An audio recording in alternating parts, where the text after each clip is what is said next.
reality will leave. The last chance to book your place in the Sim Gaming Expo is here with us. This is your Sim Gaming Expo Challenge Series presented by Simucube, and it's all about booking yourself to the Schaumburg Convention Center. It is a game as simple as this. Top 10 today, and you will get yourself a chance of a lifetime. Welcome to coverage here, presented to you on iRacing with RaceSpot TV. Jake Sperry and Jeremy Scott bringing you all of today's coverage as we get ourselves 3 races of 35 minutes. And Jeremy, it is as simple as book a ticket.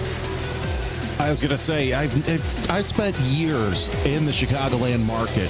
Never did I think I would say, you're going to have to book your ticket to Schaumburg, because we're going to tell 30 people that for the finals, which will take place at the Sim Gaming Expo at the Schaumburg Convention Center in September. But what an experience. This is the first time anything like this has been in the United States. We've seen these overseas in Europe. So this is going to be pretty interesting to see how this all comes together. And really, I'm excited for today's races because it starts everything off.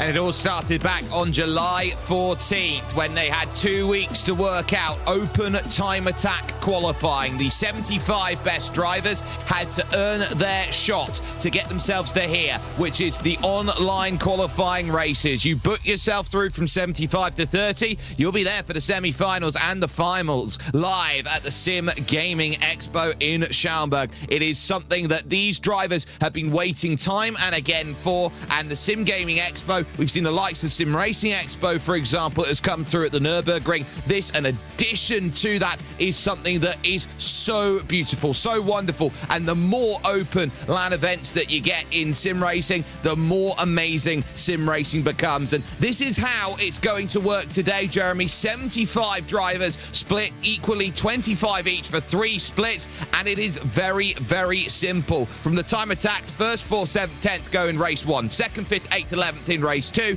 and 3rd, 6th, 9th, 12th in race 3. Top 10 advance, and the remaining 45 have to make sure that their result works well, because they form the new alternates. Yeah, for you and I, it's very easy because we have our grids right in front of us right now. We don't need to worry about qualifying or anything, but exactly. So we'll be watching a couple of spots. Obviously, we'll be watching battles up front, but the big spot we're going to be watching there is for that 10th place in each and every race, because that is going to determine whether or not you have a seat in September. And that seat is going to be a critical one to see who is going to be standing up at the top. But with the Sim Gaming Expo Challenge Series presented by Simucube, we want to give Simucube, of course, the primary sponsor, a lot of love, as well as all our other sponsors here. GSI, SimLab, Huisingveld, Alexander PCs, Corsair for Business, Marconi Setup Shop, iRacing, Tyler Manning Design, Neon Zim, Overtake, and Speed Reels. They're all there for you. Check out all of their amazing ways that they can help enhance your way to sim racing, and you can do so with us over the course of racing action. And it is important to know that you can get ready for the ultimate simulation gaming experience. The Sim Gaming Expo is bringing all genres of simulation and gaming technology under one roof. You can join, of course, between September 5th and 7th in Chicagoland at the Schaumburg Convention Center to try out the latest gear from the biggest brands in the industry, and you can meet your favorite streamers and celebrate your passion for simulation with our incredible community. Don't miss out. Get your tickets now at simgamingexpo.com and be part of simulation gaming history. A live look here, Jeremy, at Daytona International Speedway. It's the road course here today, and Daytona is one of the premier races. This is the track that kicks off racing for the year. I love coming to Daytona because obviously you go full speed right into turn 1. Then you got to brake and turn at the same time, set yourself up for the dangerous S's. We saw how dangerous they were last year during the Rolex 24. Through the International Horseshoe into the Kink, then you're over to the West Horseshoe, which sets you up for the long run on the big NASCAR oval. That's where you're going to really stretch your legs, set yourself up around what is NASCAR 1 and 2. We call that turn 7. down into the Le Mans chicane. You really got to be on your might through here, because that's where passes are made, races are won and lost around turn number 12, and set you back up for the final stretch. You can either go left of the pits, but we don't need pits here. We're going down the straightaway and across the start finish line, and really 3.5 miles of pure pleasure here in Central Florida. And one of the great drafting circuits out there. Everybody naturally is in the same class of car, and it is the Porsche GT3 991R. So as they go and sort themselves out here, this is about as contextually perfect as it gets. Watching with Helder Gonçalves at the moment here, running from Portugal here, the number 23 car, looking to get some heat into the tires quickly, because weather conditions here today are about as cold as you can get. In-sim time is locked to 9:30 in the evening here on a 5th of July night. Track and air temperatures at 71 degrees Fahrenheit, so that's 22 degrees Celsius. Winds blustering in from the south at 13 kilometers an hour or 8 miles an hour out there. So they've not got much to work with out there, but these cold conditions basically put this track at its absolute quickest. Yeah, but Jake, you also have a lot of humidity just sitting there in the air. So even though you've got that heavy wind, it's still going to be really tough to make sure that, those engines get all that horsepower that they need. They certainly will do. We are in the panhandle of America here in Florida, looking to make this racing, so no surprises that it is going to be a little bit hot and humid. Gonçalves then will go on board with in through turn number 1 and 2, working away now through the S's section, and it's all about the run to the Rodriguez International Horseshoe. Turn number 3, you're looking to try and hit the marks right on the middle, attack off of the exit, and then work with the white line there on the outside that merges with the rallycross layout that they have here through the very fast flick left there, the kink, before heading to the West Horseshoe. And this is a long, elongated entry for a sharp turn right, and you can see how narrow the line was from Gonçalves moving through the middle of the corner. The readjoinment back onto the oval comes along once again, and I tell you what, this car looks absolutely planted. That transition from turn 6 onto the oval, one of my favorite in all of motorsports, because you got to position your car just right, because not only do you have just a little bit of banking you got to worry about, but you also got to set yourself up for that steep oval. Now Gonçalves coming into the Le Mans chicane, deep on the brakes, and of course it is the old style. We still have the grass there, so that's going to play a part in how interesting things are, especially at the start of the race.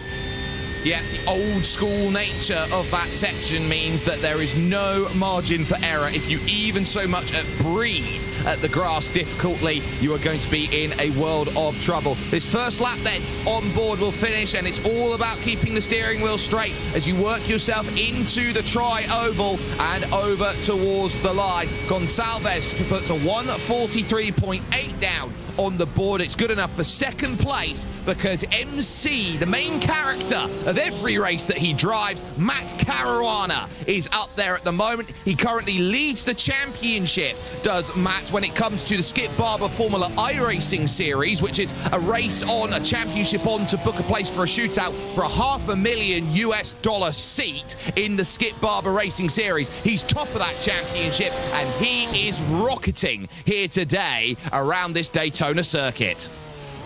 Yeah, no surprise. We've seen how fast he is everywhere. The 19-year-old from the United Kingdom looking to make a trip here to the United States for the weekend in September. Of course, there'll be 3 days of fun, so not too far away from Chicago. Hopefully, he'll get some of that deep dish pizza. Of course, lots of places around there as well. Ooh, a little close to that wall, but that's what I'm talking about. It's so great to watch the cars just slide their way onto the oval. We're on board with Greg Stoll, as his best lap is a 45.6, and now goes on for another lap. That 45.6, let's see where that's good enough to put him on the board. 15th right now.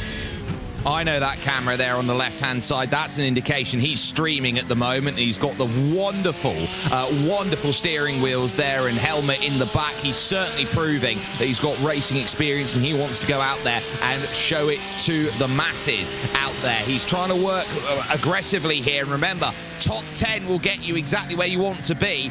But the key is, it's only qualifying at the moment. So with these 10 minutes to qualify, the 4 laps available to them, it's not the end of the world if you qualify outside of the top 10. What you're going to be looking for is best possible chance. You've got Michael Billen, who moves up to second, Alex Chilcutt to third, Alex Caruso moves up to fifth, Jordan Johnson returns the favour into second, and Turner Schroll, for a moment was seventh, drops down to 11th because James O'Brien now moves to seventh.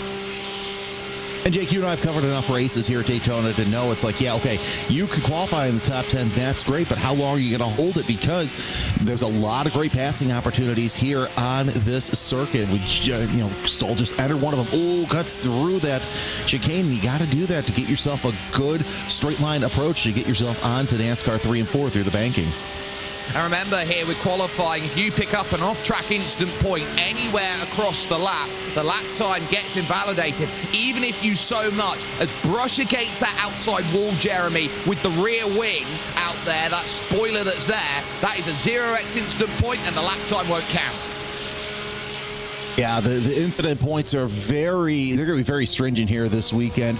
I know that we'll talk more about this in the race, but that double yellow line, what they do in NASCAR with the penalties, yeah, we might even see that on the race. Jordan Johnson on board with him, 4.83.121, good enough for second fastest as he makes his way into the Le Mans chicane, and he's been relatively quick. Looking at some of his sector times, 4.83.9 in the first sector, second sector 28.1. See what he can do coming through 3 and 4.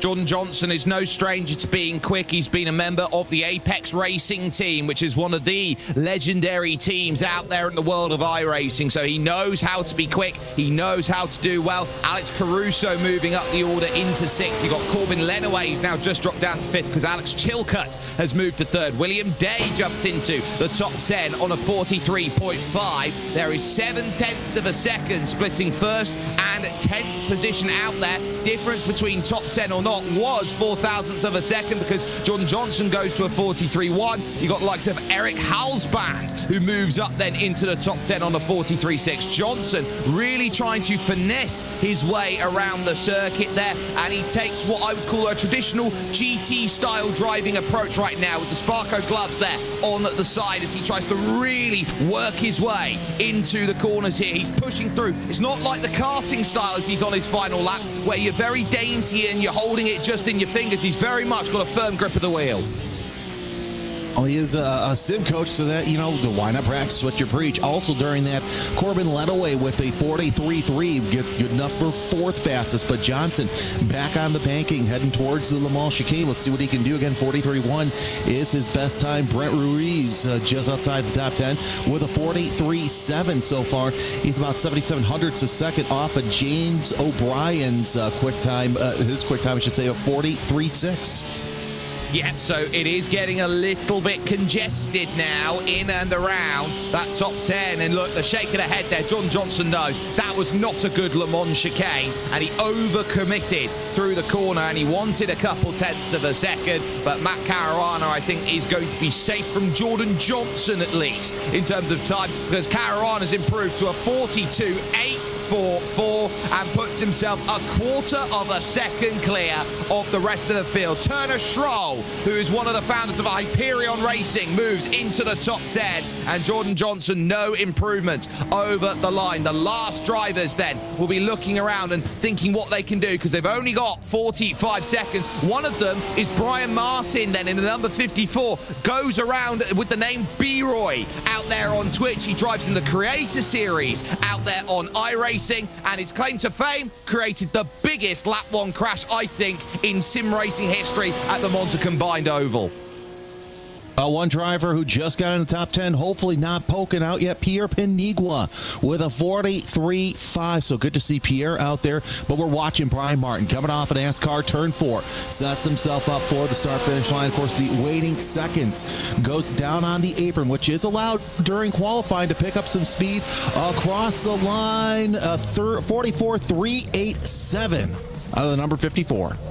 Not good enough. So field is set then here for your first of 3 Challenger races out there. And there is the face of the driver on pole position, Matt Caruana, getting what he needs. Jordan Johnson there alongside him on the front row, down by about 0.3 of a second. Alex Chilcutt will be in 3rd position with Corbin Lenaway in 4th, leading James O'Brien and Michael Billen in 5th and 6th places. Helder Goncalves will go from 7th, so Gonçalves will do what he can. Alex Caruso will be in 8th place with Eric Halsband in 9th, and defending the top 10, the final place in the dance, is Pierre Paniagua there in 10th position. Turner Schroll will have to try and be the first of the challengers, then to work a way into the top 10 with William Day alongside on row 6 with Ryan Fakua and Brent Ruiz out there making row 7. It's then DeMarcus Rogers and Dorian Lilievre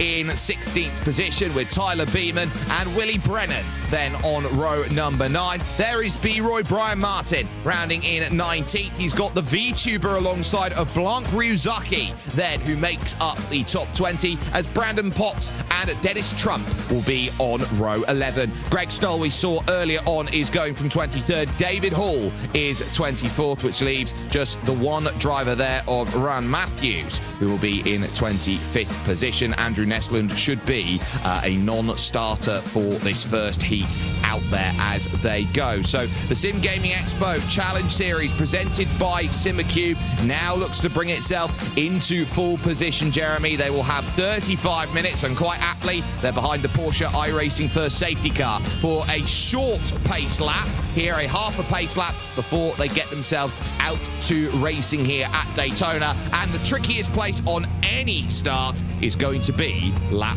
number 1.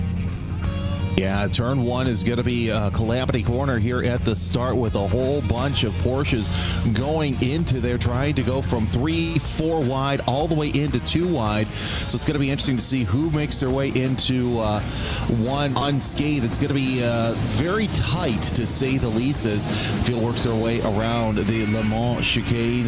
Karuna and Johnson looking pretty good so far. I think they'll make it unscathed, but that middle of the pack, it's going to be interesting to see how they make their way around.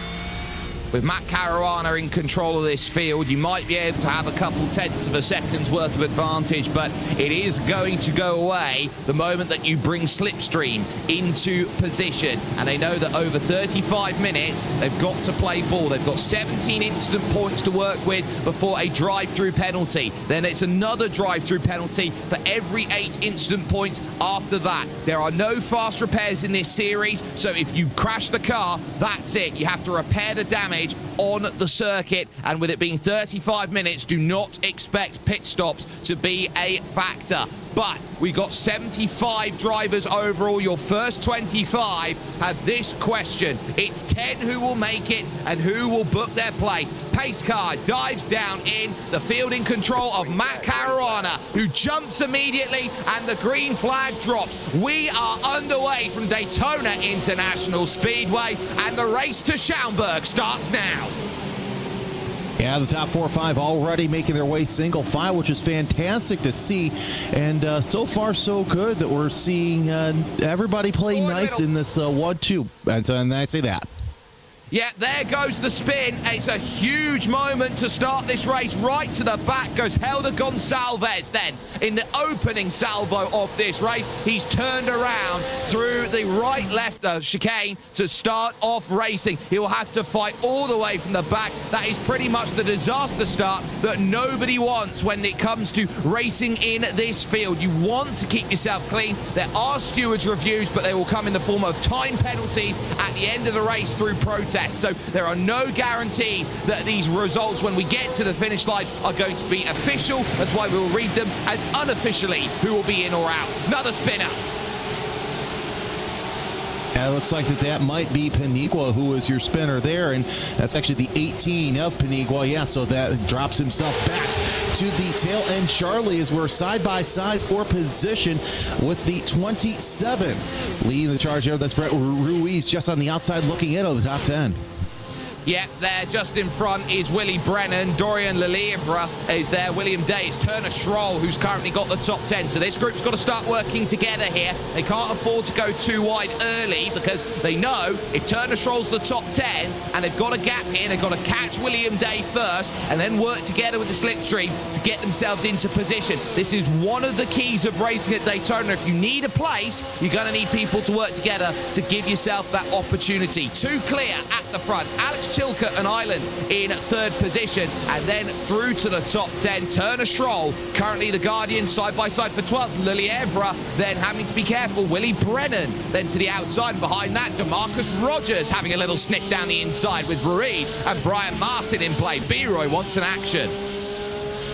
And, you know, here's the thing. It is early on, but still 1.2 seconds between 10th and 11th right now for that transfer spot to Schaumburg. Really, Martin trying to hold off some position there with Beeman as we're looking on board with Martin. Cool's a cucumber early on in this race, but still 1.2 seconds between, actually now 1.1 seconds between 10th and 11th early on.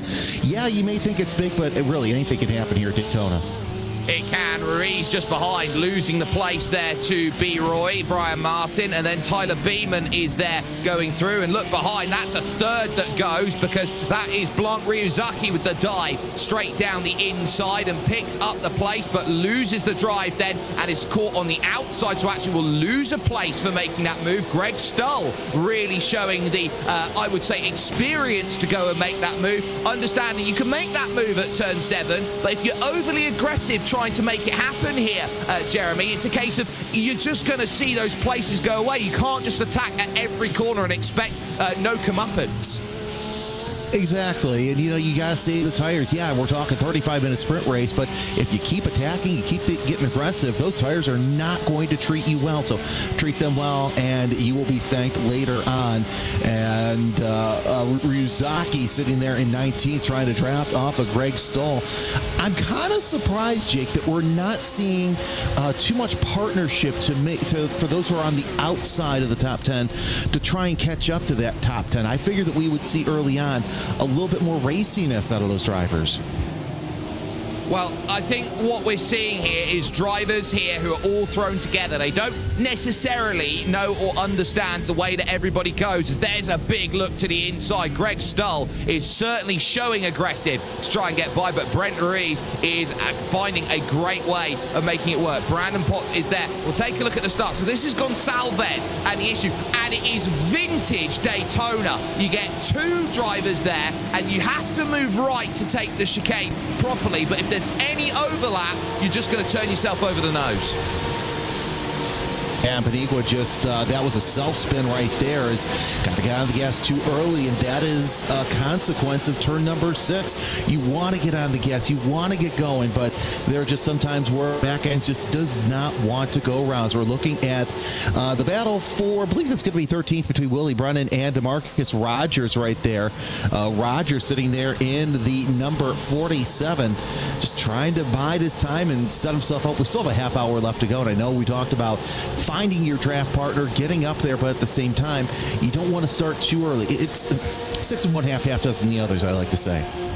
It very much is, and this is a circuit which is known for being a top-end speed paradise, but it can be very subtle through the infield on how the tyres wear over the course of a stint. We won't see too much of it, but we'll see enough of it that it will maybe play a little factor at the end of the race. But these drivers now starting to form a 4 at the moment, or maybe even a 5, we could say, with Brian Martin joining the back of this group. So for Rogers, for Brennan, for Lelievre, and for William Day, they all have one thing in mind. How do we get Turner Schroll and Ryan Fakua? Schroll having a drafting partner right now is everything for this top 10. It really is, because now that gap is 1.4 seconds. So already Schroll has opened up a 0.2 of a second gap between he and that William Day group right now. So that's gonna that right there. We'll keep an eye on that, because that could tell the tale. And if we keep the top 10 transfer as is, or if Schroll has some company here in about 10 minutes or so. Well, this is where you start realizing, remember, 1.5 seconds is the key number you need, and it's the slipstream number, because slipstream works like a rubber band, Jeremy, and I'm sure you can say this as well as anybody else. The moment you get outside of 1.5 seconds, imagine a rubber band that snaps. You have to do that work on track by yourself to gain that time.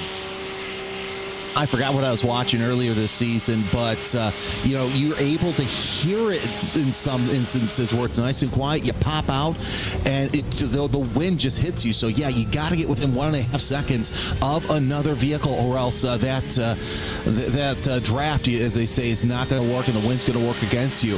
As we're watching on boards with Rivera, also Martin, as he's going to bump on the 47 of Rogers and start to hook up. Now, you don't want to hang on the back bumper too much either. You may think, okay, yeah, that's great, because you push somebody. Well, at the same time, that's when you start to have some problems where the cars just do not like it. No, you have to hit square is the key to do it, and then you've got to make sure that you leave enough room before the braking zone, so you don't just squarely push someone through the corner and about 1,000 miles on. So B-Roy there, Brian Martin, doing a great job of making that happen there with DeMarcus Rogers. They understand the assignment, they know the game that they've got to play, and they've got to try and work. 3 clear, though, at the front of the field, and there will be a race on for the victory, because there's always bragging rights in a position like this. Caruana, Johnson and Chilcutt make your top 3 right now, and they're split by 0.6 between them at the moment, or 0.7 of a second as it stands. So Caruana's having to do the donkey work, and because of that, he's burning the fuel. Yeah, there's only a set amount of fuel that you are allowed to run. It should be enough to run the 30 minutes, and hopefully it will be for Caruana, as Chilcutt sitting there in third, waiting back and seeing if Johnson makes any sort of move on Caruana, so that way Chilcutt can himself catch up and pounce. But I have a feeling these 3 are starting to walk away, so that they can have a race of their own near the end. Just for bragging rights, I mean, right now, everybody, it's in the top 10 so far. Schroll, all the way up to Caruana, they're probably feeling pretty good, but at the same time, you don't want to get too complacent here, because you might see that Day group catch up. They're 1.5 seconds behind the top 10.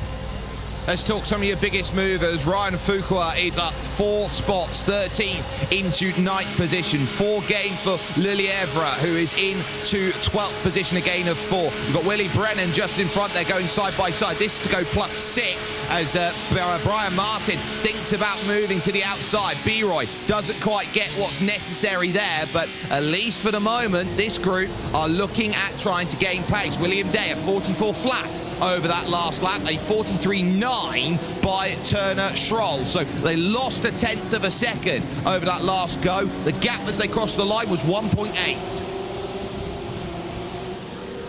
Yeah, it's Brennan making some good moves here early on to try and set himself up for the top 10. But yeah, this group here, I mean, they're trying to catch up, but they're not making any headway. But still, plenty of racing left. I take that back. They're actually gained a couple of 10ths a second, so that's better than a sharp stick in the eye. You know, the Rome wasn't built in a day. You really got to try and just eat away at the deficit. Though Schroll and Fuqua, they're doing the smart thing and kind of staying nose to tail, so that way they don't have to battle each other, because they know if they battle each other, it's going to be game on for that transfer spot.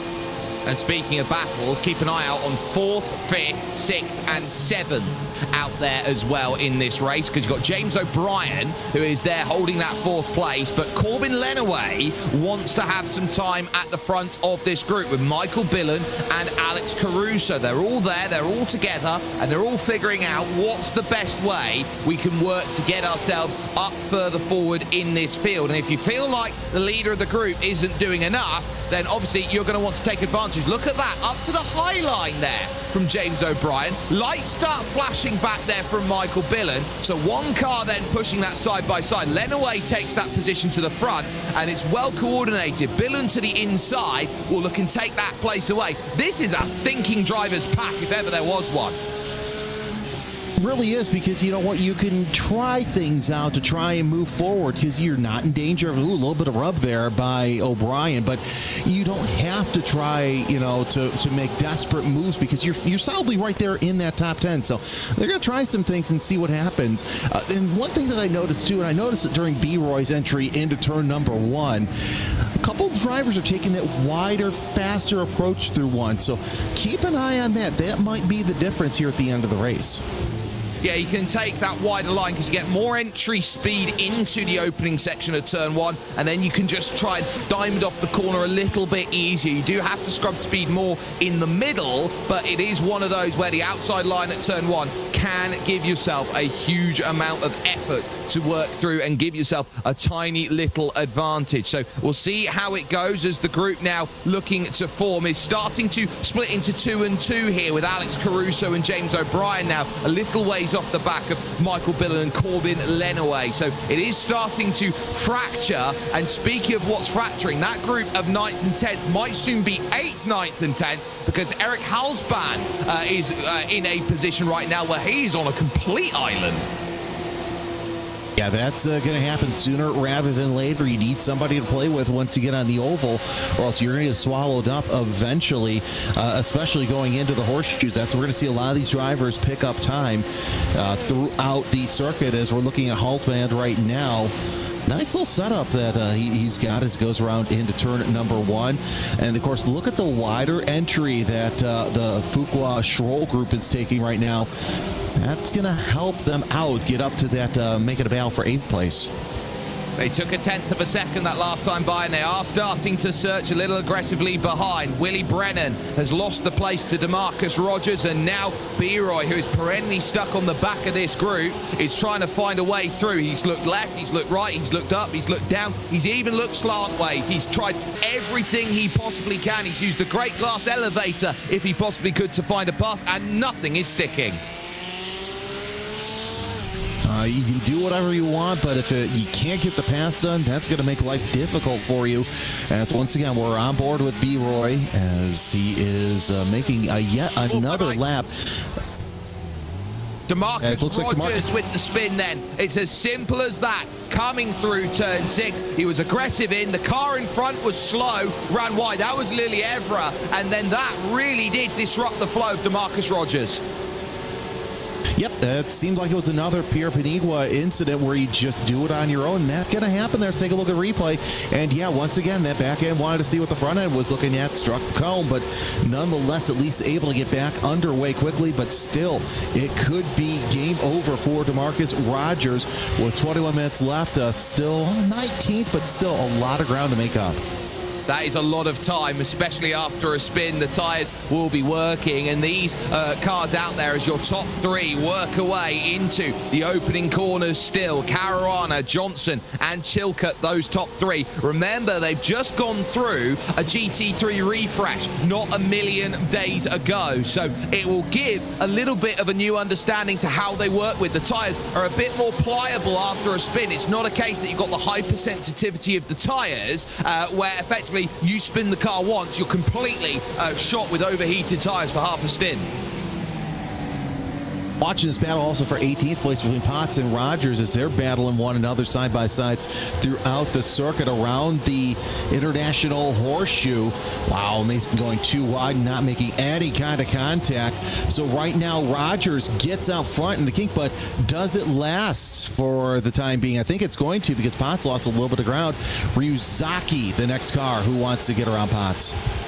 Yeah, and Blanc has been trying each and every time to make a move. He's been very aggressive in and on the brakes, but just hasn't quite been able to get the car to work in a way that is desired at this moment. We go on board, and you can see there's about a 3 to 4 car length advantage. There's the VTuber model out there in full display for Blanc at the moment, with a bit of the Bo Peep bonnet going about at this stage. You can see the eyes certainly looking over to the right-hand side. side. That's to look up at the FOV mirror there as he goes into the corner. But Blanc here trying everything he can through the left, right, left of the Le Mans chicane, and you can see everybody is taking tow from everybody else, going over 140 miles an hour at this point. You really need to be switched on to as and where you go. Speaking of as and where, there is 9th and 10th, Ryan Fuqua and Turner Stroll. They have not moved an inch over the course of this race, and it shows because William Day is the sole driver now looking to make a charge, because Dorian Lelievre has lost the place to B-Roy. Brian Martin, who has made good progress. See what Martin can do, get into that 11th spot, but yeah, 1.5 seconds still. Day planted into that position. He's lost a couple, gained a couple of tenths a second. Let's see what he can do here by himself, but it's going to be an uphill battle if he has no drafting partner. Hopefully B-Roy can catch up to him, and they can go out and play with the Stroll-Fuqua battle as we're watching that. Still on board, 9th and 10th right there, 25 over 4 as they make their way onto the circuit. No, looks like Stroll taking a little bit tighter line.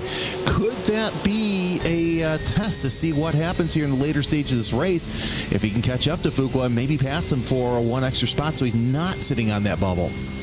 Yeah, there is going to be a little bit of antsiness. They say, well, so long as you're in, you are in, but you'd rather be 9th and 10th in this situation. That much you would say. And Turner Stroll is one of those drivers who is thinking about what happens if I'm 9th compared to if I am 10th. He is one of the 7 original founders of Hyperion Racing, and is one of those teams that has participated in the 24 Hours of Lemons, one of the great racing institutes of the United States, and will be joining that group again at Sonoma in November. We got to get you over and actually put you in a Lemons car, because that is actually a lot of fun. Oh, it absolutely is. Remember those virtual Lemons races where you had drivers try all sorts of amazing things back in the COVID years? I remember a time where someone decided they wanted to try and drive on a Guitar Hero controller. That was incredible, just like this side-by-side that's going through Greg Stull and Brandon Potts. Yeah, Potts and Stoll have been neck and neck most of the race right now. So this has been an interesting battle. Also sitting back there, Ryuzaki looking pretty good as well. Also still got B-Roy and Levere battling for position as well. They've been going back and forth the past couple of corners. So a couple of great battles near the back of the transfer spot, but still a lot of great racing no matter where you want to look here in this first race. Oh, and this is really costing time. Lelievre moving for the inside. Can't quite get there. And B-Roy holds still with Willie Brennan just behind in 14th position, trying to say, this is what I'm capable of. So keeping yourself in this group is great. What they are losing, though, is time, and a lot of time. And over that last lap, Brian Martin did a 1:45 practically compared to the 43.6 of William Day. It's a huge difference maker out there in terms of pace, and if you are losing ground and losing time to the tune of 1.5 seconds a lap, there is no way you're going to have a chance of making that happen. And I think Brian Martin knows it. Slow down penalty up on the top side of the circuit, using the lapping lane, which is up there, to get that serve. And he is trying to do so as efficiently as possible to not lose the toe. Still has more to serve. Yeah, Lelievre, he's 3.6 seconds behind Day, and Day's also losing time because he's got no drafting partner for that transfer spot. So this top half of the second part of the top 20 looking like it's going to be an uphill battle to try and get into that spot. But this battle from Stoll and Rogers looking nice and tight. Also Potts involved in this as well. So 3-car battle for that 17th spot as Ryuzaki also comes to play on the inside. Going to try and make it 3 wide. Inadvisable through there as everybody thinks better of it, but almost 4 wide coming off the corner. Yeah, and that is Panigua, who is recovering through this field, trying to go to the outside of the kink. You never go too wide at the kink. They make it work through that section, but critically, it was a massive loss of front-end grip there for Paniagua, which will cost against Brandon Potts, and can't quite find what is necessary in that sense. So it's a really tough ordeal to go and get through. And in terms of what these drivers are thinking about here, they know how critical it is to keep the pace up, and it's a moment of the moment someone tries and puts their neck out and say, this is how I go and make that move, is a constant time loss. It becomes a race to the bottom at that sense. And these drivers all know it, because they know that every place they gain, if they can get to 11th, they are best alternate out there for anyone who can't make it out to the 30 who do. I've known Pierre for years, and I've learned that if you tell him you can't do it, he's still going to do it anyway. So no surprise that he tried an outside move in the kink right there. But still, this battle for 17th on back has been nice, really good the past couple of laps. In fact, I dare to say it's been the best battle of the race, as we see Ryuzaki try to go around the outside to Soul High, wide and handsome, going through the start-finish line. Yeah, trying each and every time to make a way work. Potts down low, though, will steal that place away. That is as simple as you like. And now here comes Paniagua to try and get it sorted. Working hard. Look at the lean as they go through this section. A nightmarish scenario out there for Paniagua, who was getting pinched to nobody's business. You can tell who's a track commander. It's Blunt Ryuzaki. Yeah, no surprise. Ryuzaki has been showing their might so far. Is now Paniagua going to try around the outside of the West Horseshoe. Still not going to make it happen as Ryuzaki decides to slide up and shut the door on Paniagua. Yeah, so that pretty much puts the end to that in terms of an effort, just making sure the middle of the corner was going to be committed to Ryuzaki, and everybody else now will have to try and hunt another day to go and make this one work. Still, though, there is more to be had as far as this race is going to go on, and a little further up the order, this is where the front of the field now sits, and Jordan Johnson starting to bump draft on this straight, trying to break Alex Chilcutt away to make this an easy scenario, a scenario of 2, not 3. Yeah, that's going to be a little bit tough, because Chilcutt, he's been sticking back there so much. You're on board with Jordan Johnson. Just look at the focus and how good that car is set up through there. By the way, McConey's speed shop, a big part of the setup for this race. So great to see what these drivers are doing with Bay's setup to get themselves around the circuit. Again, just under 12 minutes left to go, and this is going. These drivers, these top 10 drivers, they're going to be in person here at the Sim Gaming Expo, so it's going to be interesting to see how they can handle going from what they're used to racing in front of a whole bunch of fans at the Schaumburg Convention Center. And not only that, coming out of their traditional sim rigs, which they have built up and what they're comfortable with, and moving into something that they are not as proficient with in terms of setup. So it gives them a little bit of an understanding that racing in LAN is a little bit different to racing online, which they are doing at this stage. Johnson happy in second, Chilcutt in third. Corbin, Lenaway, Caruso, Billen and O'Brien make up the next 7, and then the next group of 3. It's Hulsband, Fakua and Turner Stroll that make up that top 10. At 2 seconds back, William Day is going wait for me in that 11th place, but is having absolutely no luck at all to go and get that back. What he really needs is one of those drivers in the top 3 to pick up a slow down penalty through the Le Mans chicane. That's his only real saving grace, because there has been no sense of a throw down the inside for a position. Yeah, but here's the thing: you don't want to run too much down the chicane, because you can get 4 penalties if you really cut each one of the corners through the chicane there.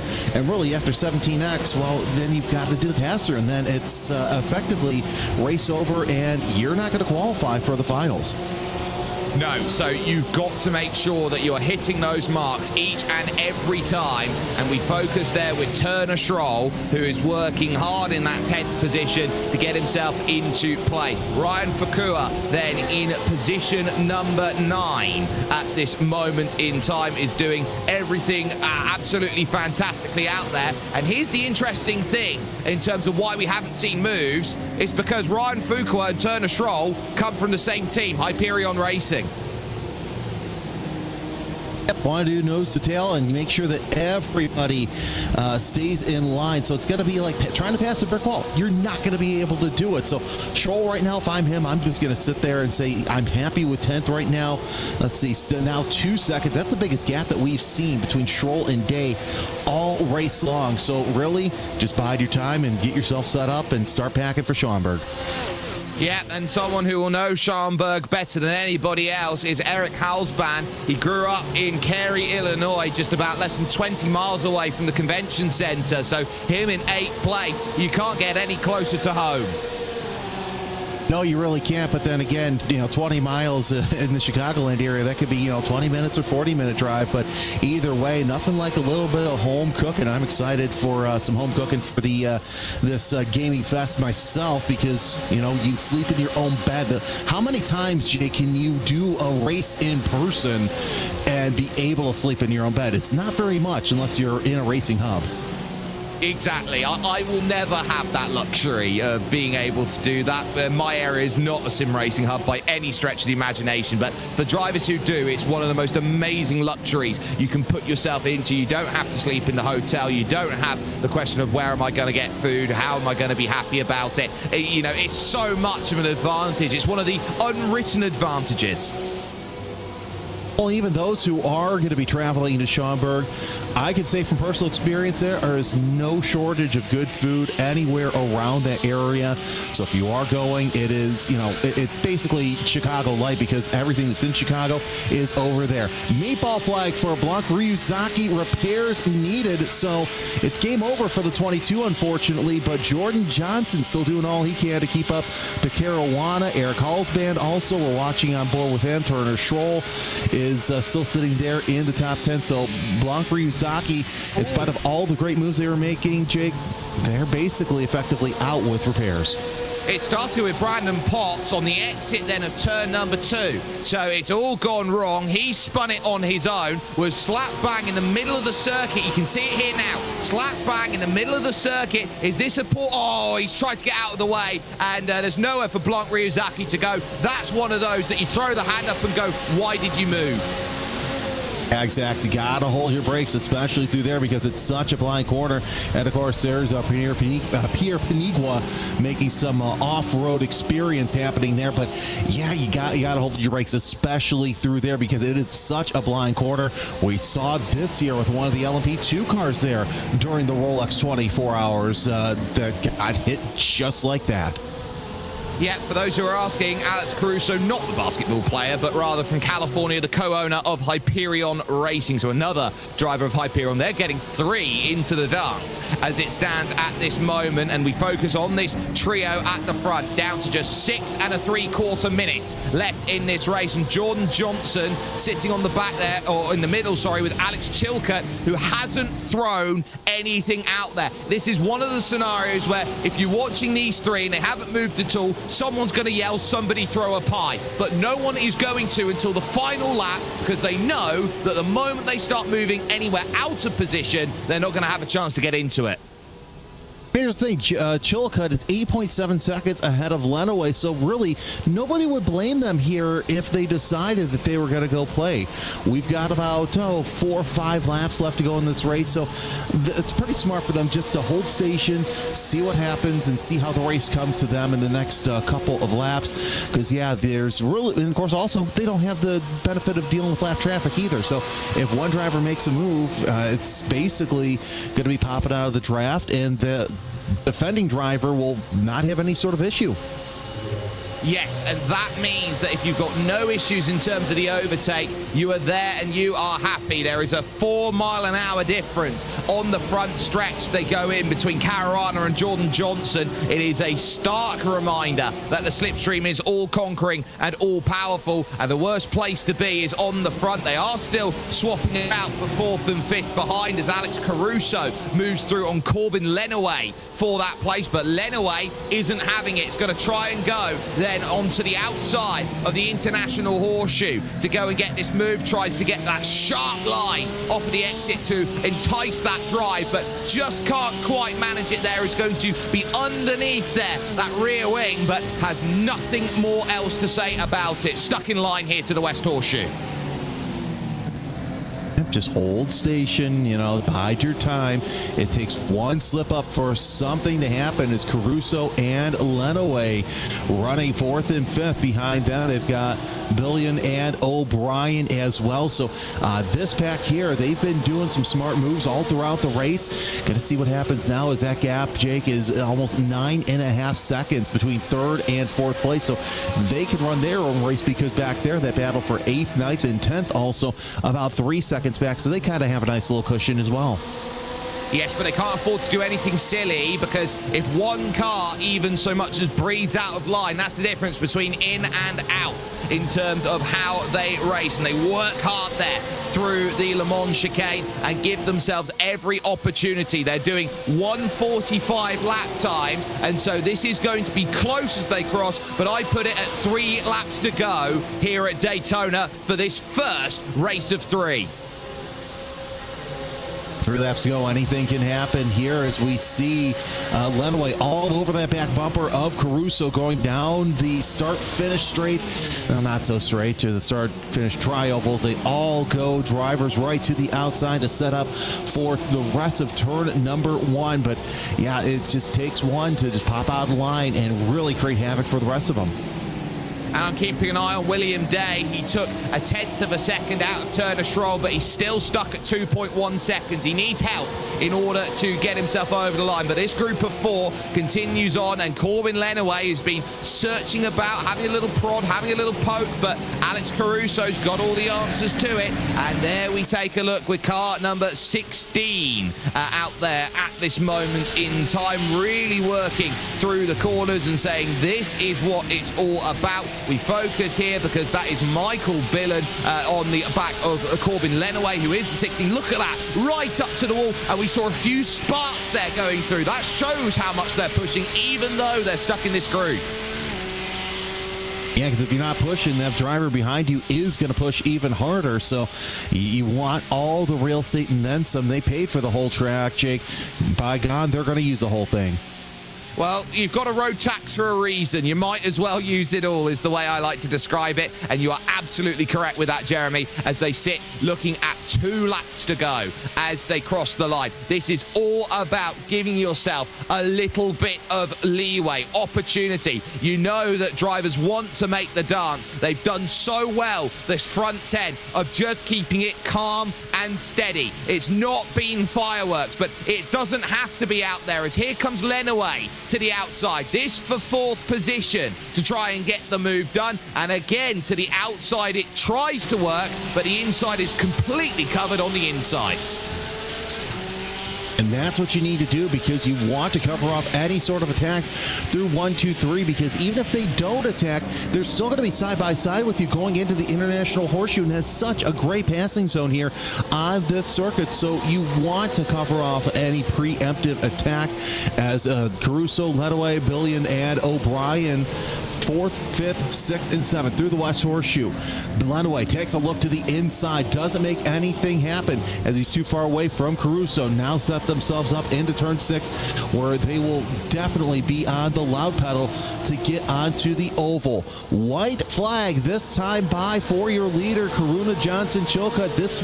That group, but this group looking nice and good as Lenaway trying to set up for some sort of pass to get at least 1 position higher. Well, he wants a way through, and he is certainly eyeing it up at this stage. They run towards Le Mans chicane for what will be the penultimate time. Jeremy, who's impressed you the most in this first race?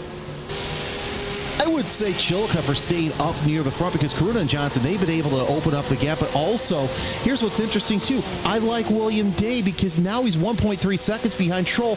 He's done that all his own.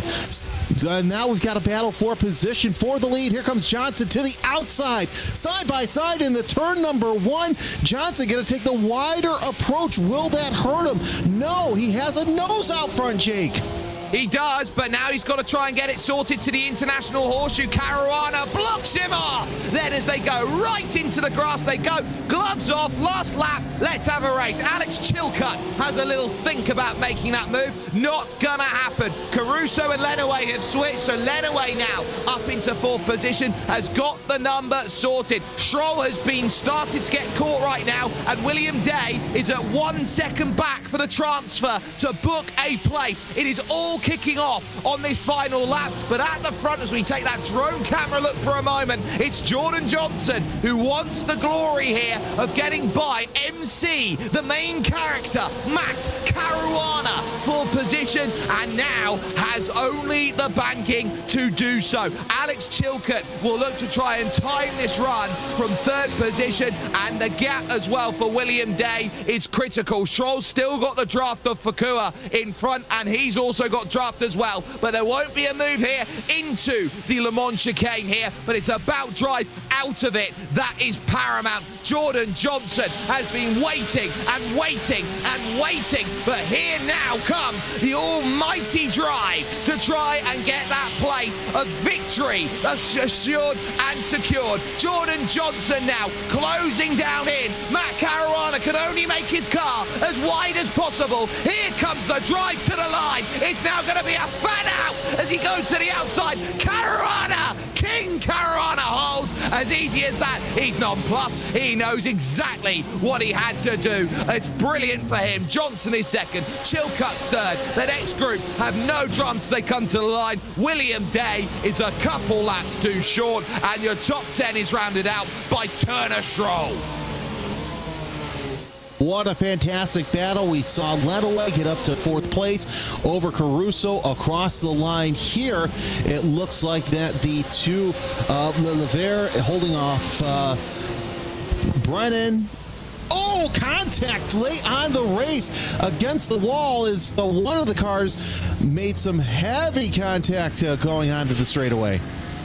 Yeah, that was a disastrous moment there towards the end. I think that was B-Roy just deciding I'm going to throw it in the wall at the end of the race, and very much there. But there's your winner.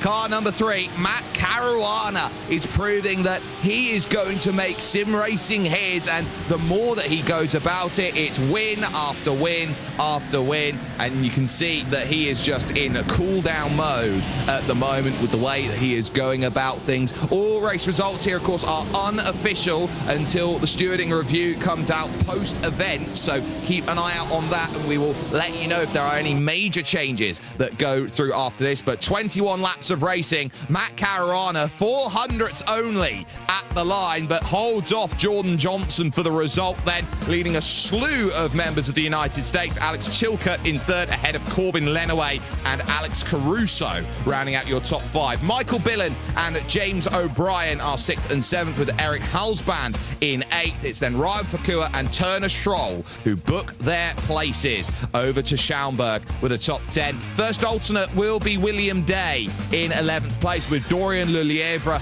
in 12th position. You've then got Willie Brennan and DeMarcus Rogers 13th and 14th. Good recovery by DeMarcus Rogers there with the spin. It would then be Tyler Beeman who will be 11th, with Brian Martin B-Roy in 16th. Brent Ruiz and Pierre Panigua will be there in 18th, as Greg Stoll and Dennis Trump would round out the top 20. Just the 21 finishers then in this race, as David Hall would be the last of them. Brandon Potts, Blanc Ryuzaki, Ron Matthews, and Helder Gonçalves, who had that big spin on the opening lap of the race, would be out of that in its initial stages. But what a wonderful result we have had. We've got the opportunity, though, to chat with some of our drivers, and I think there is no better place to start than with Matt Caruana, your race winner out there overall. Matt, simply put, a wonderful display of driving at the front. Talk us through leading every single lap of that race, because it looked like Jordan was trying to set you up for that final lap.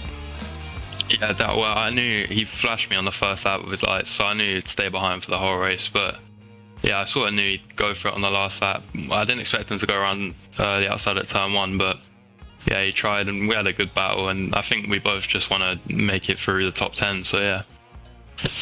It is as simple as that. For you, you've been having a sim racing, I would say, summer that has been incredibly successful for you. We've seen what you've been doing over in the Skip Barbers, but what does it mean for you to go to a LAN event like Sim Gaming Expo and look to prove yourself to be top there?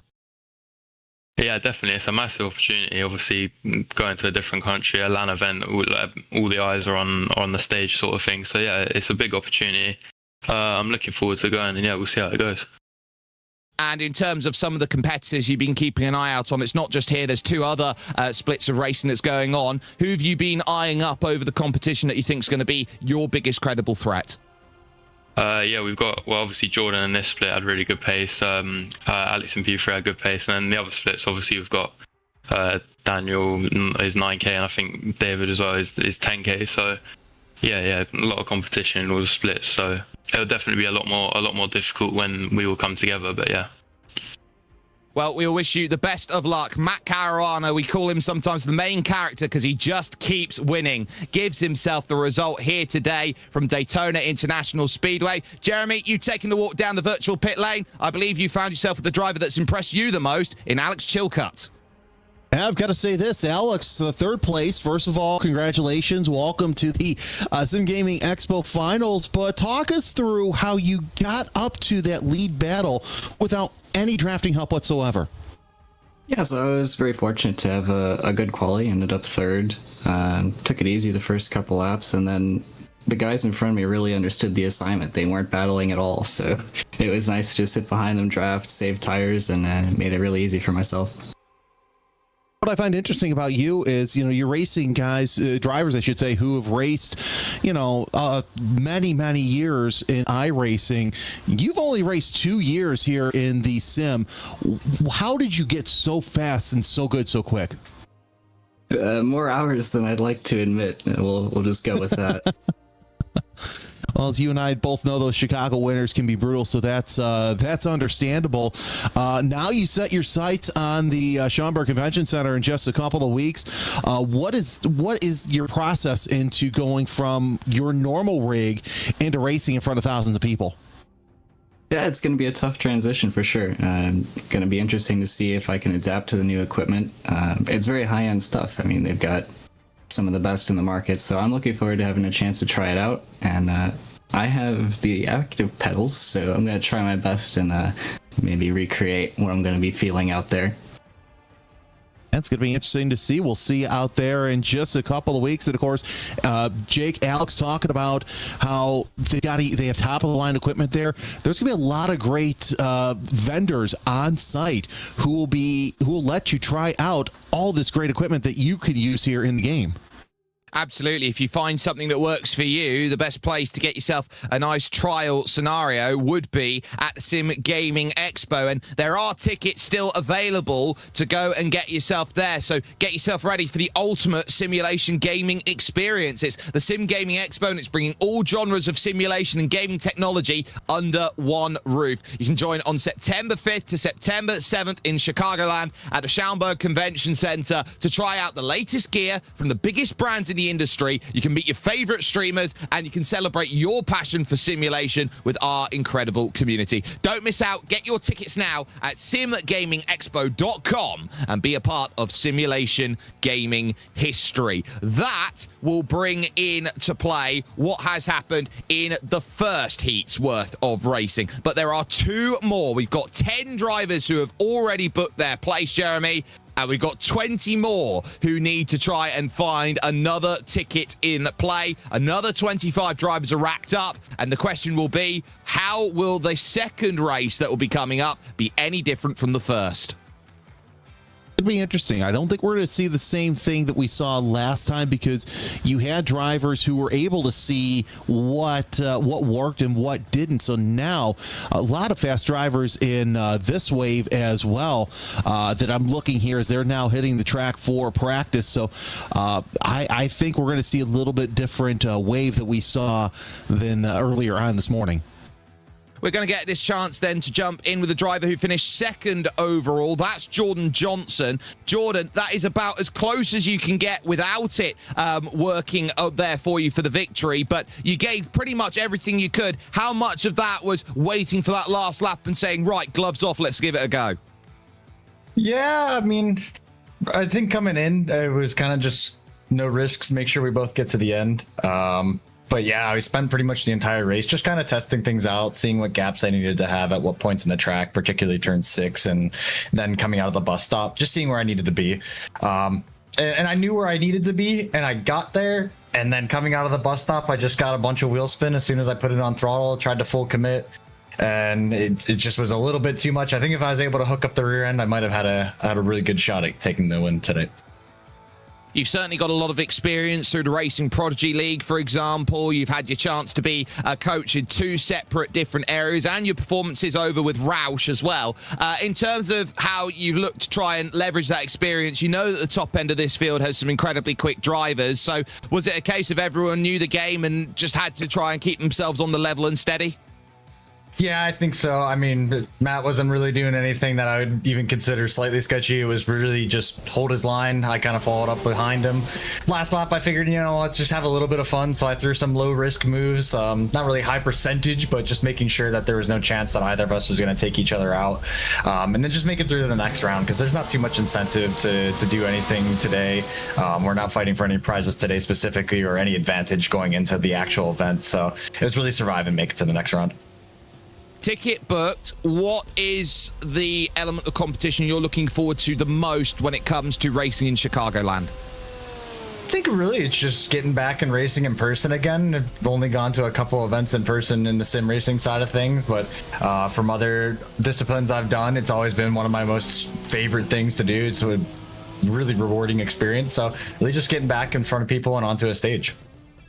Well, we all wish you the best of luck when it comes to racing action that comes along at Schaumburg. Jordan Johnson there joining us and getting second place and possibly the second best ticket in to make that dance. We are now in towards qualifying for your second lot of heats here, Jeremy, and so they would have taken the experience that had gone through in race number 1, and they will now look to apply it here in race number 2. Now, the big key here that I'm looking at in terms of this field is the strength of the 2 Hungarian drivers that are sat up here in this field, Daniel Alar and David Toth. Those two, I think, are A and A1 candidates. No, I totally agree. And those are the 2 names that stuck out at me right when I saw the entry list for these different waves. And to see them up near the top, it's no surprise that they will be up front in this race. Of course, 10 minutes, 4 attempts at a fast lap as drivers are out there on their warm-up lap. We saw Dre fall with on the course, and there's Daniel Ola, the Hungarian, going out there to set a quick time. Yeah, and will certainly need to be at his best to go and put a real challenge on at the front. The key is going to be very, very simple. Who can jump up and say, I am what they need? Those 2 Hungarian drivers as well, part of the same team, Sesha Esports, which has been making great headway when it has come to racing action at the top level of sim racing. So there is a lot to go and work with out there as far as everybody is concerned. But they're now looking to get themselves into position. But there are other great drivers out there who are looking to prove that they've got what it takes. Ryan Mikulev comes to mind as someone who's been running in the Skip Barber Formula iRacing series this season. Hasn't quite had the luck to make it happen. And maybe a little bit further down the field, a driver that I've seen more in the touring car circles about 6-7 years ago in iRacing, Lyndon Swaby is certainly someone to keep an eye out on. So it doesn't matter which heat you watch. I mean, it's not like we said earlier on in the show. It's not based on rating. It's based on where you qualified in the top 75 as Daniel Ola comes around for the first of 4 flying laps. So that's what makes these qualifying races interesting. It's not talent heavy in one, and okay, you know, we're going to qualify some who maybe have raced 2-3 times, have an I rating in the 4,000s or 5,000s in the other. It is a healthy mix of drivers who know what they're doing and some who are newer to the sim, but they're really quick early on. 44.2 the first sector time out of Ola, so that's actually a pretty fast time there through the infield portion of the race track.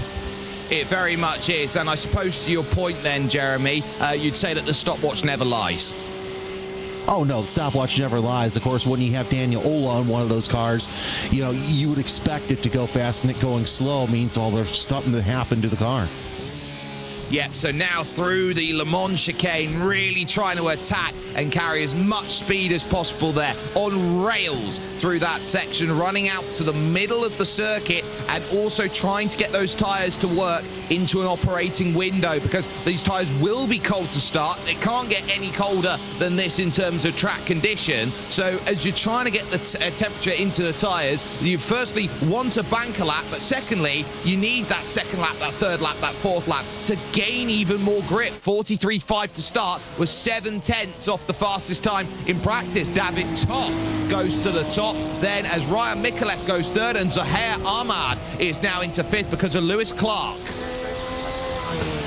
Now we're going to start to see what some of these drivers can do. Would not be surprised to see a front row battle between Toth and Ola as we're watching the 21 of Max Baumann come across turn number 4, NASCAR number 4 that is. Let's see what he can do across the line already at a 44.972. So that's good enough for 12th fastest. So pretty decent time. Keegan Kalick actually caught my eye with a 43.759. So your top 5 drivers, Jake, all in the 43s. Yeah, not bad there from Bowman, but still 12th position wouldn't quite get the job done. Top 10 right now is a 44.9, which is set by Nick DeConcini at this moment. So DeConcini is the benchmark that everyone will be trying to go with. We've got 6 drivers who have yet to set a time. Tyler King, Andrew Nesland, Nathan Deering, Brad Wren, Sheridan Wade, and Dalton Brewington make up those 6. There is Nathan Deering out there at the moment. VR in full display out there, and you've very much got to be in tune as you go. I'm always worried when I try and look at VR drivers out there. What happens when you lose your place on the steering wheel and you work out you're not quite shifting where you expect to? It's one of those prospects you just have to have full commitment and trust with the machinery that you've got to be an absolute maestro at it. Well, I've actually had a chance to try iRacing in the VR, and it's something different. You do have to have your senses about you. But then again, you know, that was before I moved into this new studio too, so I haven't had a chance to do that. I might do that at the Sim Gaming Expo, kind of try out some new VRs. But here's what's interesting too. I wear glasses. So early on, it was tough for me to wear VR because it would press against my glasses, then therefore press against my face. So it would make racing uncomfortable. I'd get dizzy. I'd get sick. You got to work up to that. But now they have these VRs where some companies will actually put your prescription, and you can set your prescription in those lenses. So you can have that full immersive racing experience. But I've also heard drivers who went to VR, they're like, you know what? I want to go into a 3-screen setup like you see Keegan Kalick right now. Yep, so a 3-screen setup certainly does hold its advantages, but also as well, we're seeing quite a bit of the ultra-wide coming in when it comes to sim racing is the best way to go through. Just having that wider setup, you can see a little bit more as you go out there, but seeing the way that it's set up right now for Keegan Kalick, that is a very, very, I would say, narrow triple screen that we see. We sometimes see it quite a bit wider than that, but I would call that very enclosed. Yeah, that's an extremely enclosed, and that'd be something that I could see using for, you know, like a stock car setup. But then again, you could also argue that the Porsche is a stock car, and indeed it is, because you technically can't buy one straight off the dealer lot. But that would be a little claustrophobic for me, because it seems like that your perspective would be a little bit more narrowed than you would in a regular racing situation. Well, in this situation, I think Keegan Kalick wants eyes on the outside of each and every single corner that he goes into, and I'm sure you can see there a full glance to the left to see how they work through. Zaher Ahmad moving up to 4th position. Lewis Clark now making that jump. 43 flat from David Toft now is the benchmark to go. Lewis Clark has got possibly the greatest advantage of anybody in this field today right now, Jeremy, because he just so happens to be a mechanic and he works Porsche Carrera Cup Great Britain and British GT. Okay, so no better experience in learning how these cars, how they work under pressure. That's actually fantastic experience to have. Jake, look at that gap between first and second. What did I say early on? It's going to be a front row battle between these two, and they're proving it. 0.061 seconds separates Toft from Ola. Yeah, there is nothing between them out there at the moment, and 600ths, you know, you can clap your hands, and that pretty much is 600ths of a second that you can have in the difference between the time it takes for the sound to travel from you making the clap over into your ear. There's not much at all in terms of that gap. Keegan Kalick currently 3rd. Ryan Micallef, who drives out here in the great British driving scene at the moment, is in 4th, and Lewis Clark, of course, in 5th position. Tyler Rosen now has the top 10 covered on a 43.8, so 0.8 of a second, the difference between top and 10th.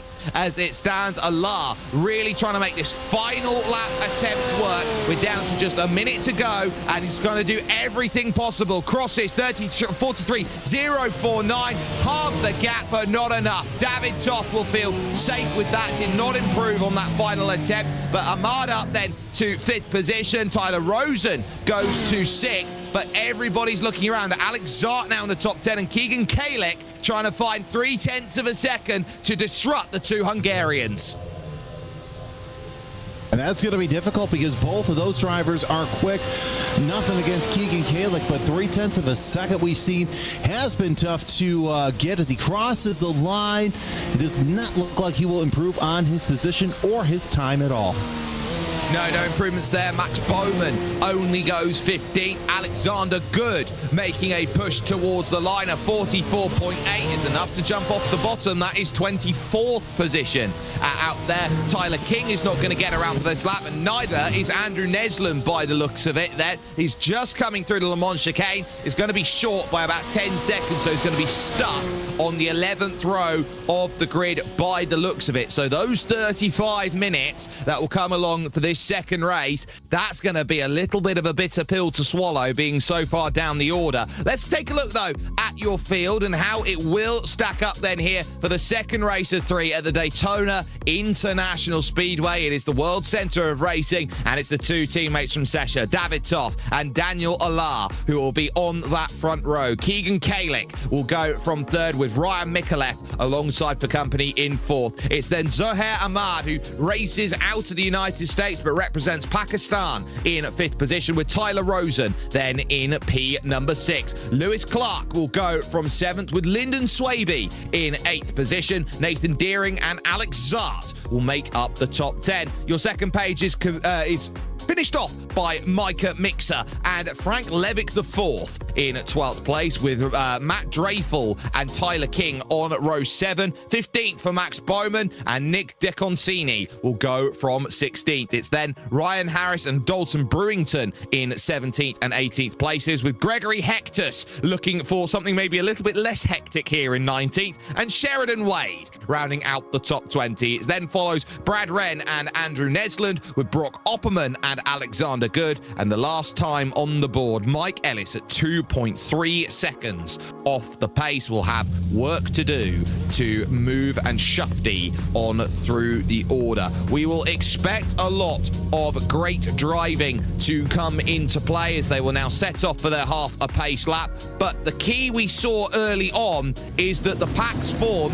their representative groups. The moment you step out of line, you lose the train. I think follow the train has to be the biggest takeaway for all of these drivers in race 2. I think that if Kalick wants any sniff of the top 2 steps of the podium, he's going to have to hope that Micallef and Ahmad, as well as Rosen, probably play nice, because I have a feeling at the drop of the ring, we're going to see another position where Ola or Toth will just stay down there and they'll start to just break away from the field.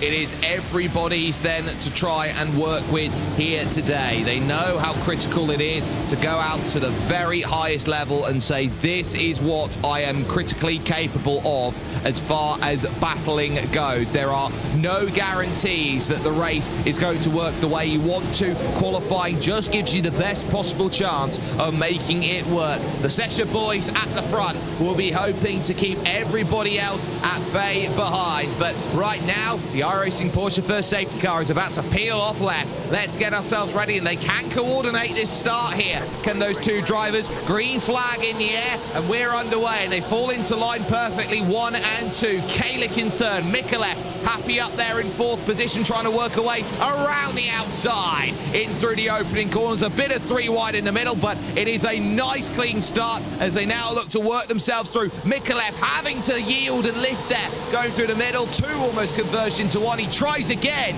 at the International Horseshoe for third place, and just about will have to scramble here towards the West Horseshoe. Clearance not there. The Shezha Esports teammates, this is exactly what they wanted to see. They want to see that battle for third place, and they're getting it as everybody's starting to go single file heading into that West Horseshoe. Now your top 5, 6, 7, 8 all single file. Got a battle for position here for 12th between Mixer and King, but Matt Drafal trying to keep up to Deering. We got a spinner. It's the 85 of Harris around the West Horseshoe, and he's going to get back underway. We'll see what happened here in the replay, but still nose to tail for position here in the early part of this race for the most part. He's tried to pinch down on Brad Wren, and he's worked out that the great renovation is coming to the left-hand door, sorry, the right-hand door there, and that made it difficult. Matt Dreyfel at the moment puts himself in the mix. He's 11th right now. He's got to stay with Nathan Deering, who is currently P10. That's Micah Mixer then, who gets that sorted then with the move. But look at the time you lose going side by side. Fantastic drive by Tyler King. Gets the pass sorted. But now here comes Max Bowman.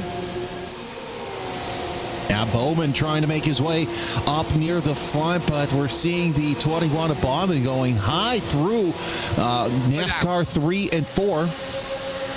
That'll be a slowdown penalty for Micah Mixer then, and lap 1 is the worst place to get them. They really are, because you definitely don't want to lose that ground early on. But unfortunately, that means that he's got a battle here. But here's the thing, Jake: what's worse, a slowdown penalty or getting spun? Because I feel like a slowdown penalty, at least you're only losing a handful of positions, whereas you're going to the back for any sort of incident early on. Yeah, it's very difficult. So this is Wren down the inside. He gets fully alongside there, does Brad. So I think Ryan Harris there, maybe a little bit of an experience going through. That is as tough can be. Cold tires as well for Andrew Nesland. That is just a complete spin around. We've seen quite a bit of that through turn 7. And then Ryan Harris, I think, again has an issue through turn 1. So double trouble here for Ryan Harris. Yeah, Harris not having a good start to this race, falling all the way back to tail end Charlie, 6 seconds behind Nesland, so hopefully he can get back up towards the front. We saw Paniagua, one of those drivers who had an incident in turn 6 of lap 1, able to make his way into the top 20, so it goes to show plenty of racing left to go as we are watching this battle for the 10th spot between Deering and Drafal. 0.2 of a second separate the two drivers. There you see the 23, the red and gray Porsche ahead of, I believe that's going to be gray and gray number 7. I thought that was green for 7. Oh, there's a hint of green there. Nathan Deering is another member of Hyperion Racing. Remember, 3 Hyperion drivers got through the first heat. So for Nathan right now, on the bubble as it stands, Matt Dreyfel and Tyler King are going to be breathing down his neck. A much different scenario to what we saw in race number 1, where 8th, 9th and 10th basically got themselves away. They're side by side in front of that right now with Zohair Ahmad and Lewis Clark trying to get through, and look at that as well as they go through. That's Swaby a little wide off the road there on the inside against Alex Zart. This for 8th and 9th. These drivers realize they want space. There's a little bit more desperation here in the opening 5 minutes. There really are, especially there in that transfer spot. And if I'm Deering, I'm not looking in my mirrors at all, but I'm watching ahead and really liking what I see between Zart and Swasby to the outside around the West Horseshoe side by side. A little tough to make that work early on, but it's even tougher later on when you get more of the clag or the marbles, what have you, on the high side. Oh, it is really tough when you go to the outside and all that rubber deposits there that we call the marbles. But ultimately, a great pass by Lyndon Swaby through then with Alex Zart and Nathan Deering desperate to get through. Tyler King gets the memo, decides I'm going to bump draft here along NASCAR 1 and 2, knowing that they've got behind them Max Bowman, who's trying to join the party as it goes. And there goes Deering here for a look against Zart. And Zart's going to be on the wrong side of this, but gets to cover the middle of the road. Very difficult between them. Drive off the exit is going to be almost non-existent. And what is the chances here of Matt Dreyfus searching up high, looking for the transfer spot then? And it's covered. It's a half a lane up, making it even tougher. But I think Dreyfus got an even better idea in mind. Why don't we push and then we can force Deering to try and make the move to the outside, follow Deering through, and Alex Zart will be the one who gets freight train. This is super speedway tactics. It really is, and it's very smart. Zart now in the bubble as Ola and Toth are battling nose to tail as well. Ola ahead of Toth, and Deering now into the 10th spot. So Zart and Deering going toe-to-toe heading into the International Horseshoe. And I'll tell you what, if I am Deering, which he just fell out of the top 10, back into the top 10, Drafaldo really looking pretty good as they're side-by-side going into the kink. Oh, Matt Dreyfus there looked at Tyler King, said, really, you want to go too wide? Not a wise decision. This group, by the way, stacks all the way to Lewis Clark at the moment in 6th place. So anyone in the train who gets it wrong is going to be in a world of hurt. 3 again are clear at the front. Alar, Toth, and Mikulev. And Alar and Toth are trading places. So Daniel Alar now with the race lead. But this group is where the top 10 lies. And it becomes a very critical juncture of the race. Each and every time a position is fought for, you have to be such a clever thinker in a race like this, where you know that slipstream is the main key of the game, because you need people to A, help you, and B, not hinder. Here's the thing, 28 minutes, still a lot of time left for something to go wrong, so you don't want to make the enemies early on in the race. If you want to stay, if you want to get in the top 10, you might want to do it later, but why do it now as Deering opens up a little bit of a gap there for position. About 0.6 of a second separating the guy. It looks like might have a slowdown penalty right there with the 7 to fall. Oh, Matt Dreyfus, not the way you want to do it. Has to go to the back of the line and even further. Still waiting to get that serve. The time just evaporating. And now will fall to Micah Mixer, and only now gets it served as Mixer goes through and he immediately chops back through against Micah there. That was going to be very tough. That was almost like watching a linebacker get by, like Micah Parsons, for example. So that was as tough could get. But Dreyfus holds that position and now has to work to get back to Max Bowman once again. It now puts Tyler King on the cusp of making the top 10. And King still within a safe distance right there, but I would not be surprised to see the 7 and 52 hook up and try and catch up to that pack. It is still doable early on in this race as we got drone footage for looking off the back of this 10th place. King trying to do all he can to get around Deering early on and try and secure a spot. And look, it's possible to do it early on, but still, you want to either bide your time and see what happens, but you don't want that 10th spot to get further ahead as we're looking out of the nose right now of I believe it's going to be the 11 of Tyler King, opening up a little bit bigger gap through NASCAR 1 and 2, and they'll head into the Le Mans chicane where you can easily make some time up.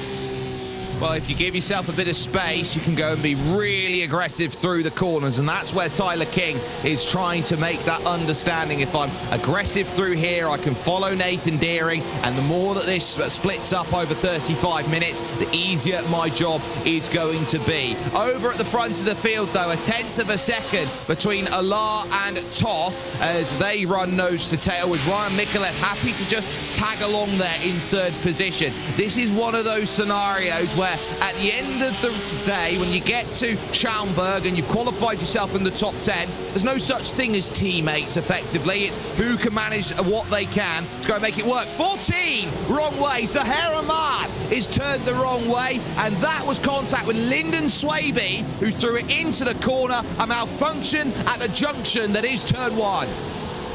And Tyler King makes his way up to 9th as well. So Deering still in that bubble with Max Baumann knocking on that back door to try and go in that way. But the front door also really being defended by Deering. Deering trying to get around Tyler King so he's not sitting on that bubble because you don't want to burst. And Swaby, I think, is going to be sitting on a very, very hot seat out there in terms of this race. If he's got a top 10 place by the end, you can see that lunges in. You've got to commit to the turn, but when you're so late to the outside, you've got to make sure you've got yourself at least to the A pillar side by side. Swaby didn't quite manage that. No, he really didn't, as he's just, you're going to see those moves in the turn 1. It's not that you want to see those, but it's going to happen, and it's all a matter of how it's going to happen. But yeah, Swaby might be on the outside looking in by the time this is all said and done, depending on how kind the stewards look upon that incident. It's always very difficult when you get into scenarios like this, because that is racing in a nutshell as they try and go. Nathan Deering back into 10th position then. It's Max Baumann on the outside then, hoping to try and find an opportunity. The drop then that has gone through from Zaher Ahmad. He's just gone around a second time here. So that has been with a major car pile-up as Zaher Ahmad has got the black flag and orange flag there for the meatball. It was there with Frank Levick, Nick DeConcini, I think, was caught up in it as well. Brad Wren was close, and it all started with Zaher Ahmad running off the circuit wide, and I think it forced 3 wide.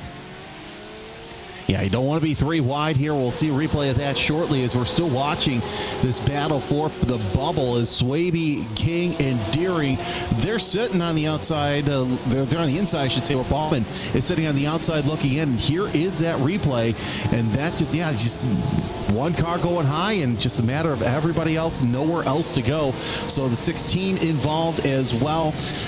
Brewington, but Brewington able to go on as Levick. Oh, just you don't want to be there. It doesn't matter how good your spotter is, Jake. If that hole's closed up, you're not going anywhere.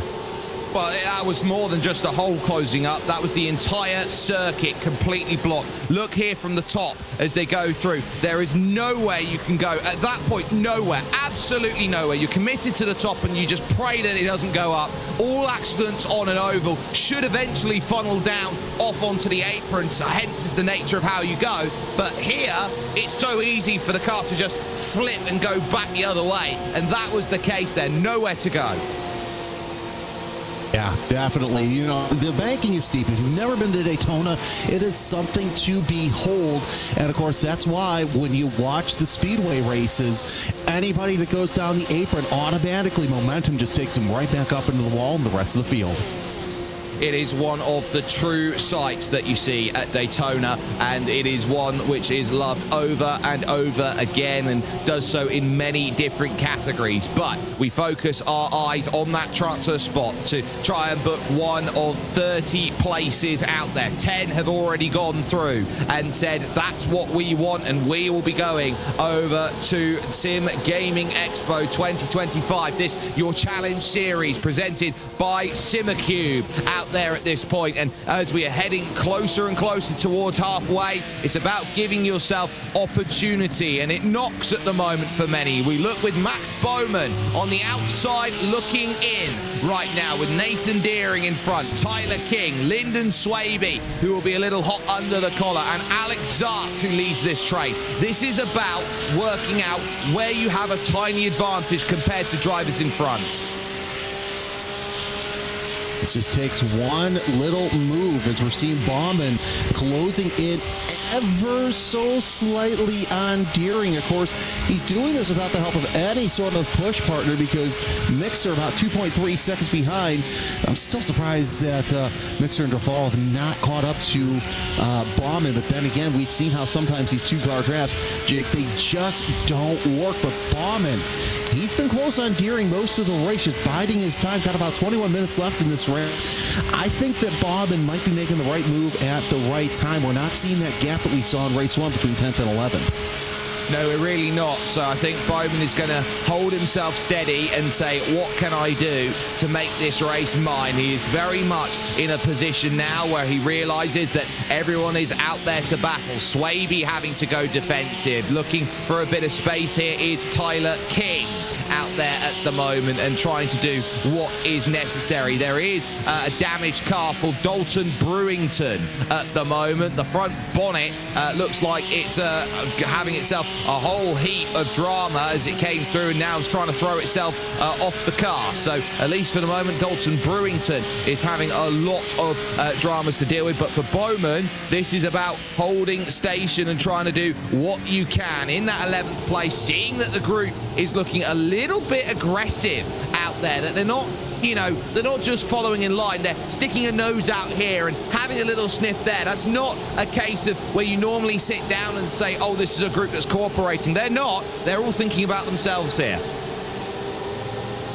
No, they really are. And of course, we see how the teammates are working together. But like you said, these are qualifying races. So if you have a teammate, you're going to want to work with them. But come the finals in Schaumburg, you're not going to work with a teammate. It's going to be every driver for themselves. And of course, also, we mentioned that this is one of the early races of the new GT3 tire model.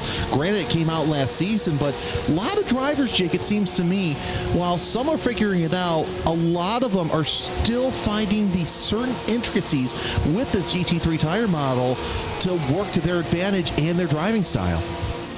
Yeah, and if you can make it work to your advantage, it is a huge boon. If you can't, it's a bane. They're all on the same setup provided by Makoni Setup Shop. And so when you got yourself in a fixed race rather than an open race, as here comes the side-by-side, as Swaby having to go to the outside with Alex Zart, that opens up the door here as they now fight through the S's to the International Horseshoe. Tyler King gets a good run. Swaby, uber aggressive on the brakes, though, will cover off the move, and Deering now goes through. Bowman, I think, caught a slowdown penalty. That's dropped him way back now. We've got the same scenario as earlier. This is a case of their posturing for position. Wiggled through the middle by Tyler King. Nathan Deering looking to the outside, not going for it.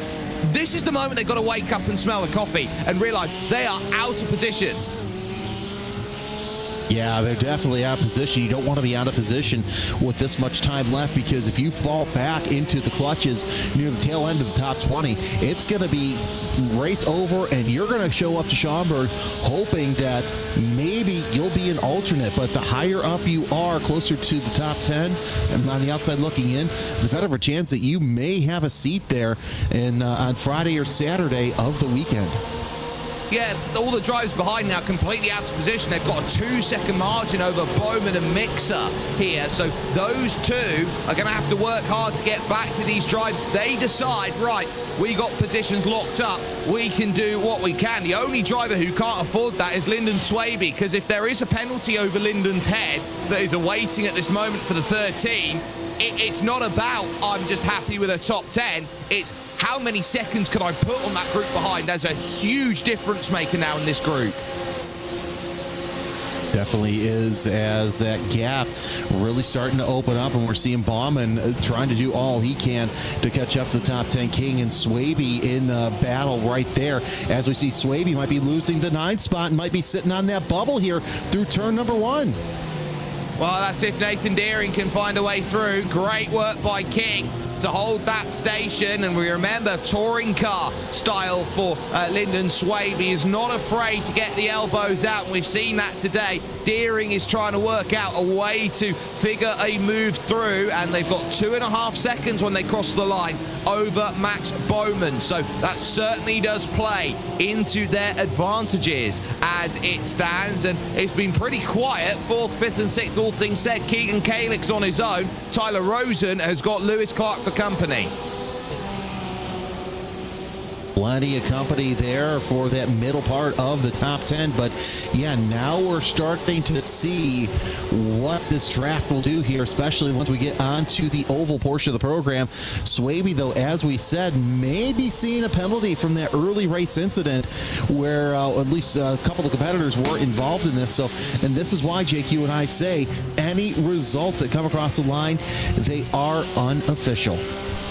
They are provisional results until the stewarding team do go about their due diligence and find the results. And we look there with Nathan Deering, stoic as stoic can be, running through that small flick up into the 6th gear, and you'll feel there in that scenario all of the micro oscillations that come across these laser scan tracks here on iRacing. That means that every lump and bump from when the circuit was scanned, they're right there, and it makes sure that life is incredibly accurate as they go through side by side. Look at the aggressiveness then of Tyler King. He wants places here, and he's trying to work away past Alex Zart. And trying to get further and further away from that bubble. And by the way, Jake, remember how I said, boy, Bauman would benefit from having Mixer there? Well, I guess I spoke too soon, because Mixer and Bauman in lockstep for battle for 11th spot here. But we're still watching Deering trying to do all he can to get off that bubble. That's where he sat most of the day. He doesn't want to pop when the checker flag falls, because he wants a seat in the final races. As we see Zart going heavy on those rumble strips, exiting the West Horseshoe, setting up for turn number 6. The Schaumburg Convention Center is what awaits these drivers if they find a top 10 position, and you can find yourself there as well by purchasing tickets. You can get ready for the ultimate simulation gaming experience. The Sim Gaming Expo is bringing all genres of simulation and gaming technology under one roof. You can join us September 5th to September 7th in Chicagoland at the Schaumburg Convention Center to try out the latest gear from the biggest brands in the industry. Meet your favorite streamers, celebrate your passion for simulation with our incredible community. Don't miss out. You can get your tickets now at simgamingexpo.com, and you can be part of simulation gaming history. If you use code Simucube at checkout, you can get 10% off. Now, the charge still there in this group, but they know now they're 7, 8, 9, and 10, and the 11th and 12th are going to have to coordinate to try and get themselves together. It's all about positioning and placement. King again works for the outside, double wiggle through the corner. You're dancing your place every time you go side by side, and that's what Tyler King is weighing up at this point. It's risk versus reward. Tell you what, Zart might want to think about getting an electric fly swatter to really thwart any battle that King has. He's been using the cheap $1 one and able to get away, but I don't think King's going to go away that easy for that 7th spot. Of course, Swaby and Deering able to keep up, but they're also in a battle for that 9th spot, for the bubble spot. And this 4-car battle is allowing Bauman and Mixer to catch up. They've cut a half second off of that gap there for the 10th spot. So with 13 minutes left to go, Jake, it's going to be interesting. I think it's going to be anybody's position, anybody's battle, I should say, for that 10th spot. Yeah, it is a who's who of who wants what. When it comes to that top 10, you have got to be eyes on a swivel every single time you are looking around at these drivers. And with Nathan Deering now starting to drop back a couple tenths of a second here, you don't want to start losing the train in front, because Bowman will think about it with Micah Mixer to try and chase this back. They were 3 tenths quicker than the group behind on that last lap. I think Micah Mixer either has got to go to bumping then, or finding a way through. There is the rear of that Porsche 991 GT3R that is there in front, and you can see the amount of work that's done with the rear spoilers, the small fire there from the exhaust with that change of gear up into top gear of 6. And now you're really thinking about, where do you want to be, how do you want to go about this, and is it better for me to be in 11th and chasing rather than 12th and just hanging on to a coattail? Micah Mixer's got to try and work that out. I mean, as they go, it's an 8-second lead for the leading trio at the moment of Alar, Toth, and Mikalev. Jake, I actually talked to Micah, and he's like, look, I mostly do open wheel stuff. This tin top thing, having a roof over my head's foreign, and really, he's showing that he can be versatile, whether it's open cockpit or closed cockpit, because sitting there in 12th place, really with all these drivers around him, that's nothing to sneeze at. But let's see what he does around the tri-oval. It looks like that he is starting to learn that, yeah, you need to get on that bumper. You need to be square on it to get up there in that battle. Of course, now we're back on board with the 52 going into the oval. You see up in the upper left, that is the battle for the bubble up ahead. But interesting to see what Mixer can do here. And also keep in mind, Deering, who's in that bubble spot, he's also one of the main organizers between the Sim Gaming Expo and the Challenge Series. So we'll see how that comes into play, if regardless he gets a permanent spot or not. Well, if you can find permanence, you are going to be in the absolute dream world of going to Schaumburg. But for the moment, perfection is a little bit of a ways away here for Micah Mixer, needing help with Max Bowman, needing help to get to Nathan Deering and co. as they all continue on. I am concerned with Tyler King, who again pushes to the outside of Alex Zart. He's had 3 or 4 goes at trying to make this move happen. This time he works aggressive around the outside. Alex Zart holds the inside line, and they're going to have to work through the S's here over to the International Horseshoe. Zart getting a much better run through 2 and 3 to the outside. A switchback comes into play then from Tyler King. Again, it doesn't work, but Alex Zart right now is defending like a lion. King, the Super Lap X Stays esports driver, knows how to handle the competition in and around the circuit as he goes heavy on the brakes on the outside going into the West Horseshoe. He's going to have Swaby joining him, but nonetheless, it's still nose to tail for 7th on back to 10th, as your interested spectator in 10th is Deering in that bubble spot.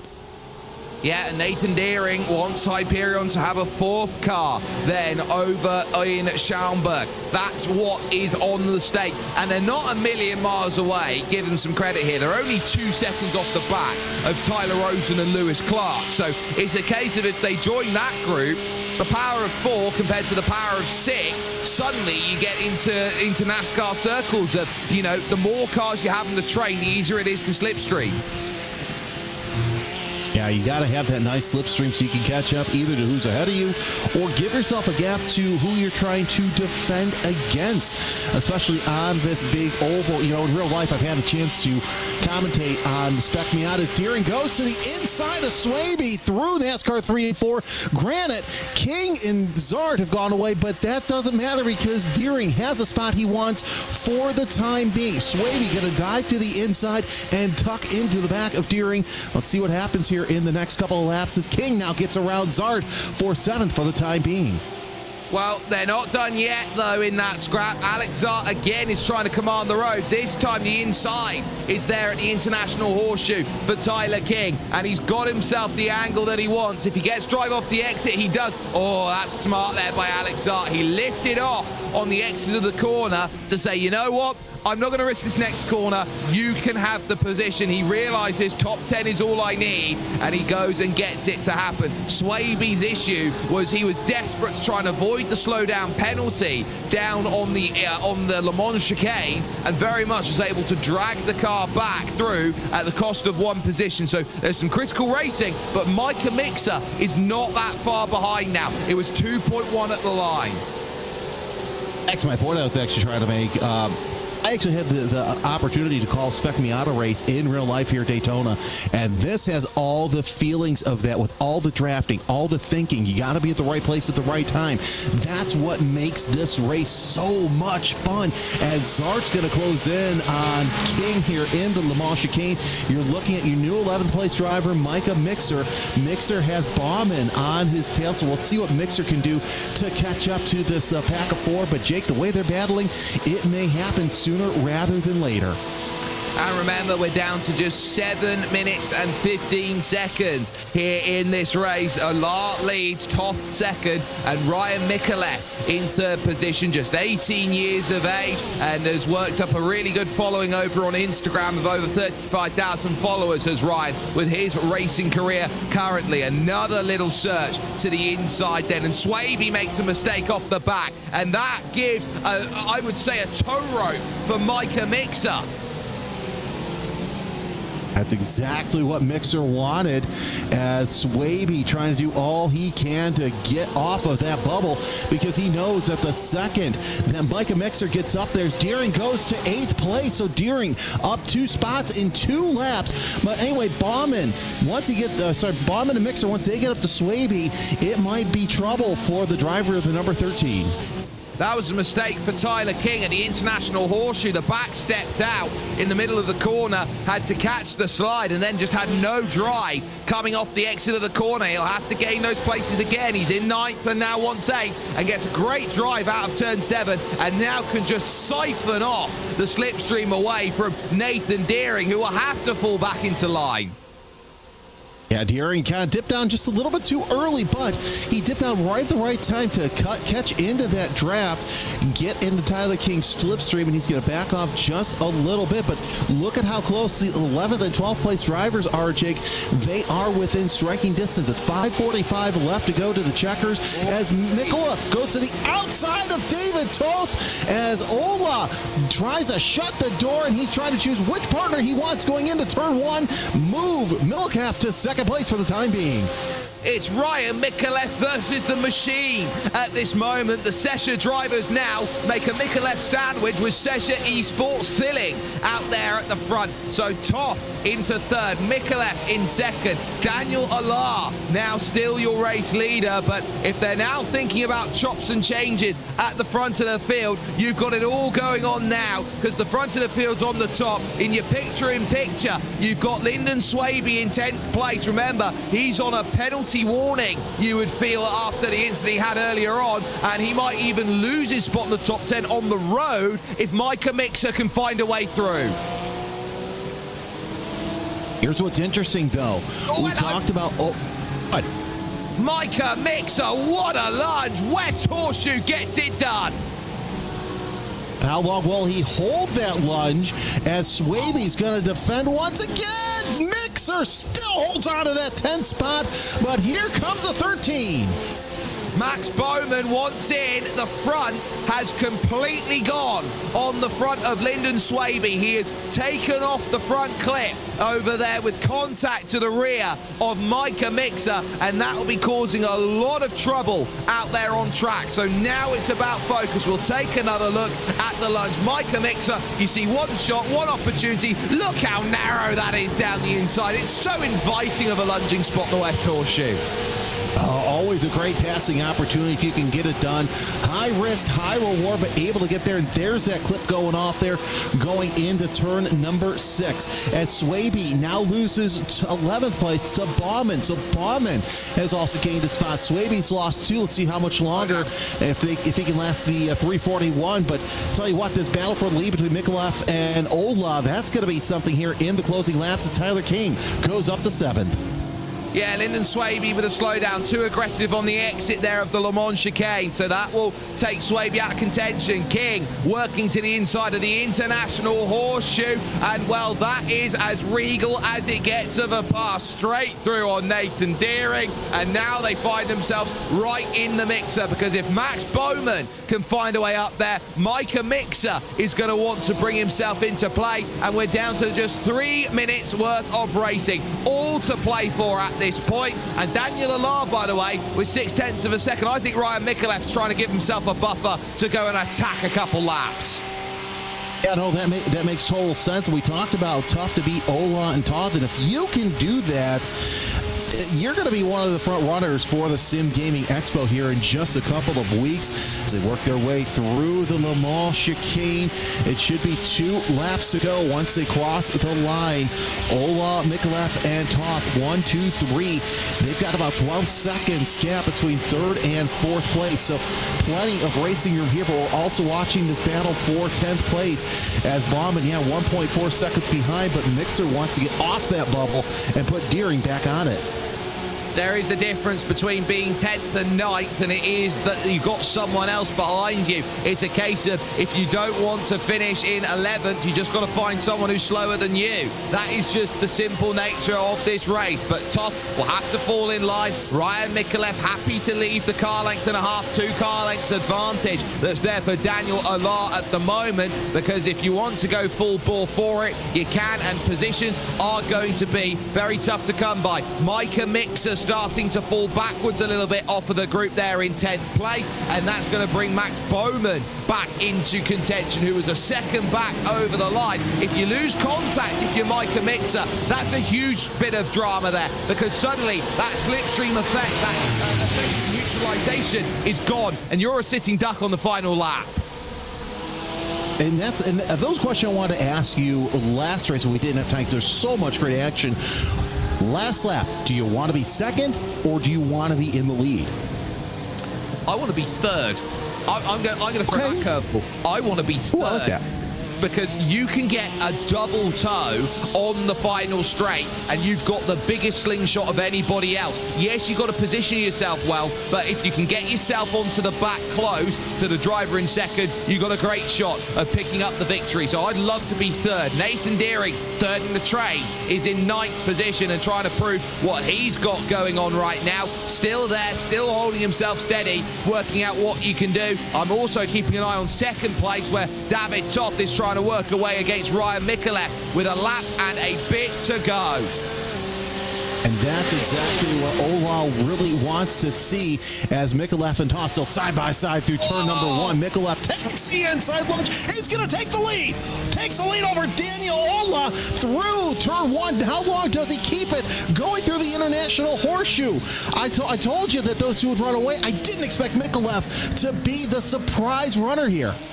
What a mega move from Ryan Mikulev. That came out of nowhere against Daniel Allard, and making that push at turn 1 was a huge effort to make it sorted. Outside line searching at the West Horseshoe isn't going to work. Has Ryan Mikulev found a way to foil both of the Sesha drivers? That could be major in terms of how you work strategy out as this racing progresses over to Schaumburg. Micah Mixer looks safe in that 10th place from Max Bowman, but watch out for any driver who runs into troubles on the final lap. Ryan Mikulev now has himself one chicane to get correct, but Daniel Allard has seen it all before and will look here with a 9,000 I rating here to try and work out whether it's going to be now or later. He deliberately lifts going into the Le Mans chicane, wants a big run off of the exit. It is so shallow coming out to the corners, and Mikulev knows he's just got to hold himself steady. David Toth will look for a big run as well as they now work themselves towards the line. A 10.5 is the margin coming out of NASCAR 4, and now it's down to just a 10.5 a 10. Mikulev tries to give room. Don't lean on each other. Daniel Allard moving to the outside. He's going to give himself place. Low they go. Daniel Allard will take it on the line by a quarter of a 10th of a second. What a fantastic finish there. Wow. Well, we mentioned you don't want to be first there coming to the line because anything can happen, but you got to give a tip of the hat to this driver. The open wheel driver qualifies for the finals. Micah Mixer finishes off in 10th place. That was brilliant. It may only be a gain of one position, but it's just one position that needed to be found to get into the dance. 10th place will get the job done. There have been some great gainers actually through this field, like Brock Opperman, for example, as the fireworks go off on the backstretch then, who's gone from 23rd all the way to 14th, just eclipsing then Sheridan Wade over the line. So that gives you a lovely understanding of what they have, but Wow, what a finish then to heat number 2, and it all started at turn number 1.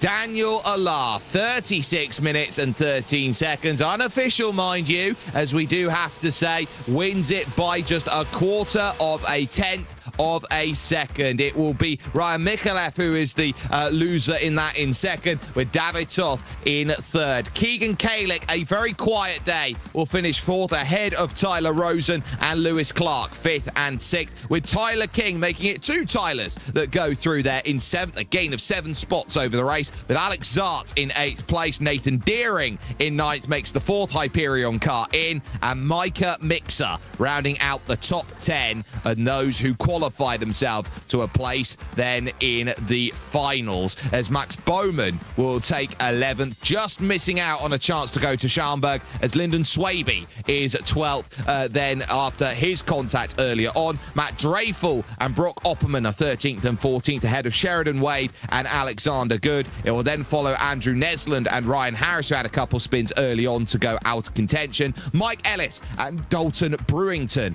round out your top 20. Everybody else found the retirement bays early. Nick DeConcini, Gregory Hectors, Brad Wren, Frank Levick IV, and Zahed Ahmad, the 3 there getting caught up in the same instant. Ahmad qualifying the car in 5th position overall. Well, we will have the chance to talk to some of our drivers then who came across the line and gave an absolute showcase. Jeremy Scott is going to be stood by with Ryan Micallef. Well, let's talk to the driver. Ryan Micallef finishes off in second, 0.025 seconds. But I got to talk to you about that dive into turn 1 on the last lap. Was it all or nothing, or did you really think that you might have a chance here? To be honest, mate, it was kind of a last minute thing. I didn't really think about it too much, and he went round my outside, so I was like, oh, I've just got to go for it. So I sent it. And to be fair, they was moaning about it on voice chat. However, I think it was pretty clean. Like, I didn't hit anyone. I made the apex. So I don't know what there is to really moan about, but it was a very good race between all of us 3. I was going to say, that was fantastic. Of course, we talked in the pre-race show. It's going to be tough to beat Ola and Toth. You almost beat both of them. Take us through the race. We know that early on, the 2 ended up leading up front, but you were able to catch up with them right around the 25-30 minute mark to go. Yeah, mate, it was all right. So for the first half of the race, obviously I had to get into P3, and I thought he was going to keep his nose in through the fast left, but he backed out. And then it was quite easy going for the whole race, just saving tyres, hitting our marks, not getting off tracks, etc. And then I had a little tiny slide, and then my tyres just died for like a lap. But I managed to get them back going, caught them back up, and then that's when I was like, all right, so we're going to try and do this. And I went in, and then that was it, yeah, literally. We talk about the voice chat.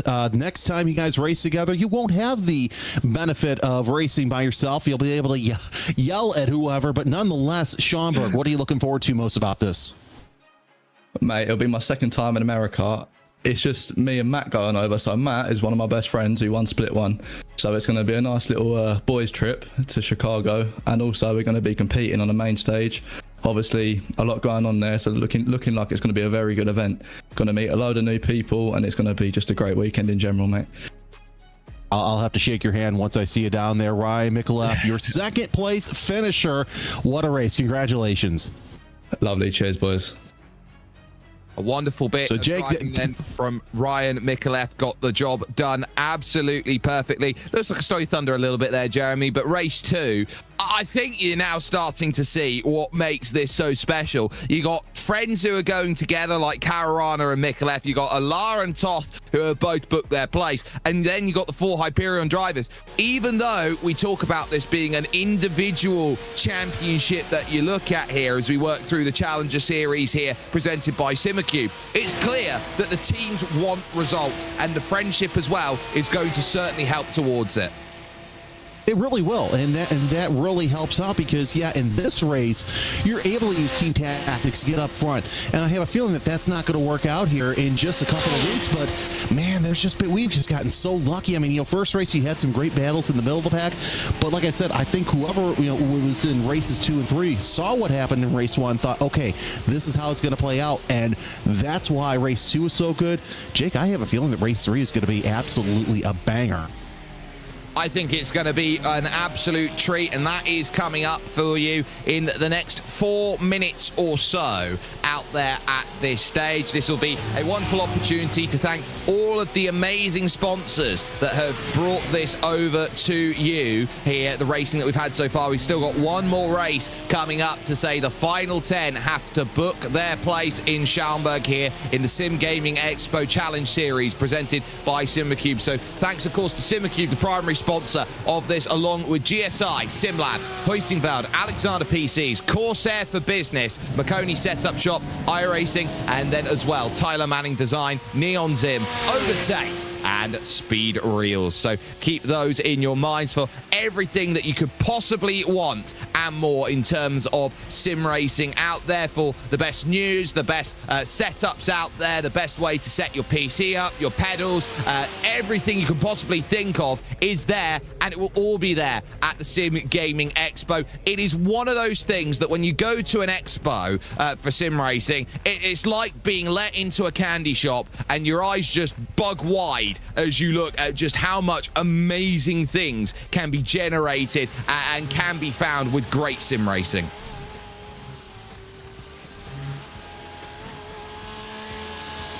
Some wonderful efforts then and results will come through in the next couple of moments' time. Jeremy, I'm so looking forward here to racing action when it comes to the Sim Gaming Expo, but also the various stalls and vendors that will be there as well. Yeah, I'm really excited to see what comes about, because here's the thing. It's not just iRacing and racing sim. You're going to have train sims there. You're going to have flight sims there. So that's going to pique my high speed, high danger risk right there. And I cannot wait to see what happens and how this all plays out. Again, a first of its kind expo here in the United States and really in North America. And if you don't have your tickets, if you're anywhere in the Midwest or want to travel somewhere in September, Chicago's a great place to be. So that's always fun to do. Really, Schaumburg is about 20-30 minutes northwest of Chicago, depending on how you deal with traffic. You can still take public transportation from any of the airports or really into the city. So there's a lot of things to do in and around the expo and outside of the expo as well. And I think I did see that a couple of the competitors have mentioned they might be going to one of the sim gaming places. We have a couple of those here in Chicago. So it doesn't surprise me that sim racers are going to go to a place where they can sim race against each other in person as well on land. They absolutely can, and it goes to show you just how amazing it is that if you can't get enough of it with just one competition, they'll go and find somewhere to have even more races. Ultimately, you're only as good as your last race, and if you want to be top dog, that is the key as you go about it. Now, you can still book your place over at Sim Gaming Expo, and you can get ready by doing so and buying tickets by getting ready for the ultimate simulation gaming experience. The Sim Gaming Expo is bringing all genres of simulation and gaming technology under one roof. You can join us September 5th to September 7th in Chicagoland at the Schaumburg Convention Center to try out the latest gear from the biggest brands in the industry. You can meet your favorite streamers. You can celebrate your passion for simulation with our incredible community. Don't miss out. Get your tickets now at simgamingexpo.com and be a part of simulation gaming history. We're just 25 seconds from the start of qualifying here in race 3, and there is always an element of a rush when the final race comes to play here, Jeremy. These are the last tickets in town, 10 places to be decided, and there will be 15 drivers who will go home and just hope that some drivers can't make it. Yeah, they will, though. But you know what? That's less that they have to worry about during the Expo. And I'm seeing a lot of fast drivers in this split as well. You've got the likes of Philip Kraus, Floyd Kerr, Bradley Sexton is in this heat as well. You've also got Daniel Mills, Mate Vargas. So what we saw in race 2, I think is going to be ramped up even more here for race number 3. Yeah, seeing drivers like Mate Varga, for example, will be another driver that hits the names of Sesha that will be looking for 3 that book their places. Floyd Kerr of Hyperion will be looking for a 5th Hyperion car to go and make it through. This is all about who can stand up and say what they can be all about. And when you're looking around at Philip Kraus, that's going to be everything that you look for and then some. Robert Ridgway as well is interesting as a driver. I've seen him a bit in the iRacing Grand Prix World Tour, making some good progress. So keep an eye out on him to try and work a way through. But it's something to say when you can do open wheel, but we are in a closed cockpit right now with GT3 spec out there as qualifying gets underway. Now, GT3 is the most populous car category to go and drive in iRacing, and I think as you go about and try and work into what makes it so good, it's the level of competitiveness that you can get pretty much with every race. It's pliable, it's got a very good difficulty curve with it, but critically, it allows you to play a little bit as you go into the corners. It allows you a little bit of an extra something to say, you know what, if I push a little bit harder, the car can take it and I can hold a slide a little bit. And you see that it works well because you see a lot of these drivers who are very good in GT3 here in the sim. They can transfer that over to GT3 in real life because you see everyone from all walks of life get in there, and they're usually pretty fast. So no surprise that this is one of the most populous I would say formulas within the game, as we're watching the 17 of Robert Ridgway right now go out for his warm-up lap. Well, again, it is a 10-minute qualifying session. You get 4 chances at your best time, so we'll see what Ridgway can do here on the courses. He's the first one to set a time. Yep, so Robert Ridgway will have the control of the field in terms of what the benchmark is going to be set. But we have seen that qualifying has been a very critical point of recollection for many drivers. And we haven't seen major moves go through the field over the course of this. A lot of building up the way that the racing's going to work is you need a good qualifying. If you can't manage that, everything else is going to be even tougher to try and work into favor. We go with the number 17 machine then and try and work through the opening sections of the circuit. Through the flicks they go, 3rd gear into 4th. You can see the lights turning blue, indicating I'd quite like to change gears. Back down into 2nd gear for the International Horseshoe and working away up through there. Just as the lights turn blue, I'm going to start thinking about 2nd, 3rd, and you wait longer and longer as you go through the revs of the engine because you're looking to extract as much torque as possible there. Get right into the higher revs, make the engine work. And you want that engine to work. You don't want to kill too much of engine power around the corners, even though this is a higher, it's not necessarily a momentum car like you see your lower displacement cars, but still, you want to make sure that you're keeping enough power in the motor to make your way around the corner. Of course, that's why these cars have dive planes as well, for aerodynamics, as Ridgway making his way through NASCAR 1 and 2 on his first of 4 flying laps. You only get 4, and if you get one wrong, you're going to need a bit of help to go through. 3 drivers then in the field are working with spotters, and those will be Jeffrey Gallagher, the likes of John Miller III and J.R. Robinson, all getting help then for this final race. But Ridgway then making that progress then out of NASCAR Turn 4 from 31 degrees of banking. You hit the tri-oval, you get 18 degrees here, working over and looking to try and launch, and across the line, it's a 44.2 that sets the pace for everyone else. Chris Davis jumps up ahead, and there is Michael Pico then looking to charge in the number 42 machine. Crosses the line, but that first lap didn't count. There you go. Now you're down to 3 laps that you need to get faster. And of course, it just takes a 0x to invalidate any time. And as we mentioned, Jake, you could just scrape a wing end plate up against the wall, and that will cause the 0x, I should say, definitely gating the time. You might see some drivers, though, dip down below the double yellow line here at the end of their qualifying lap to kind of pick up a little bit of speed, get a little bit of less time, but you won't be able to do that during the race, as that is verboten for any sort of move. We're on board with Jeffrey Gallego as he's got a 45.5. That right now is good enough for 16th, as most drivers have not made a time. No, and a very interesting setup that you see there, going with the sim rig and then the laptop alongside. You don't often get to see that. Oh, you don't, and that's actually utilizing a lot, because what if that laptop is being used for for Discord, and then have the regular computer for the game. That way you don't have to worry about sucking any more memory than you have to.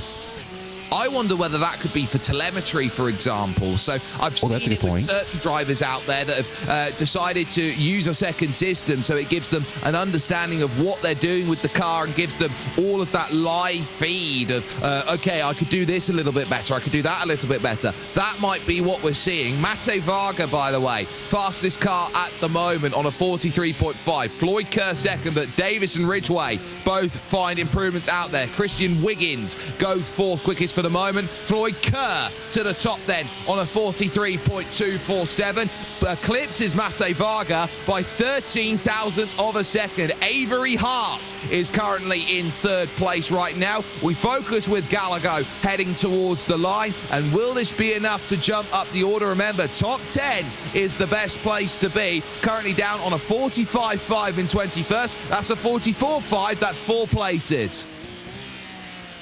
That is the 4 places so far, as really, look at the gap, though, between Davis and Wiggins, 0.000. So both of them run a 43.897. The fact you can do that on a 3.5-mile course is pretty good. There is your defending iRacing Indianapolis 500 champion. It's the number 19 of Philip Kraus. He's been known in the open wheel circuits as somebody who's been fast, but let's see what he can do here in what you guys call the tin tops, the sports cars, Porsche GT3s. He's run some fast Sector 1, Sector 2 times. Coming across the line, the number 19 of Philip Kraus, 43.840. That is good enough for 4th fastest.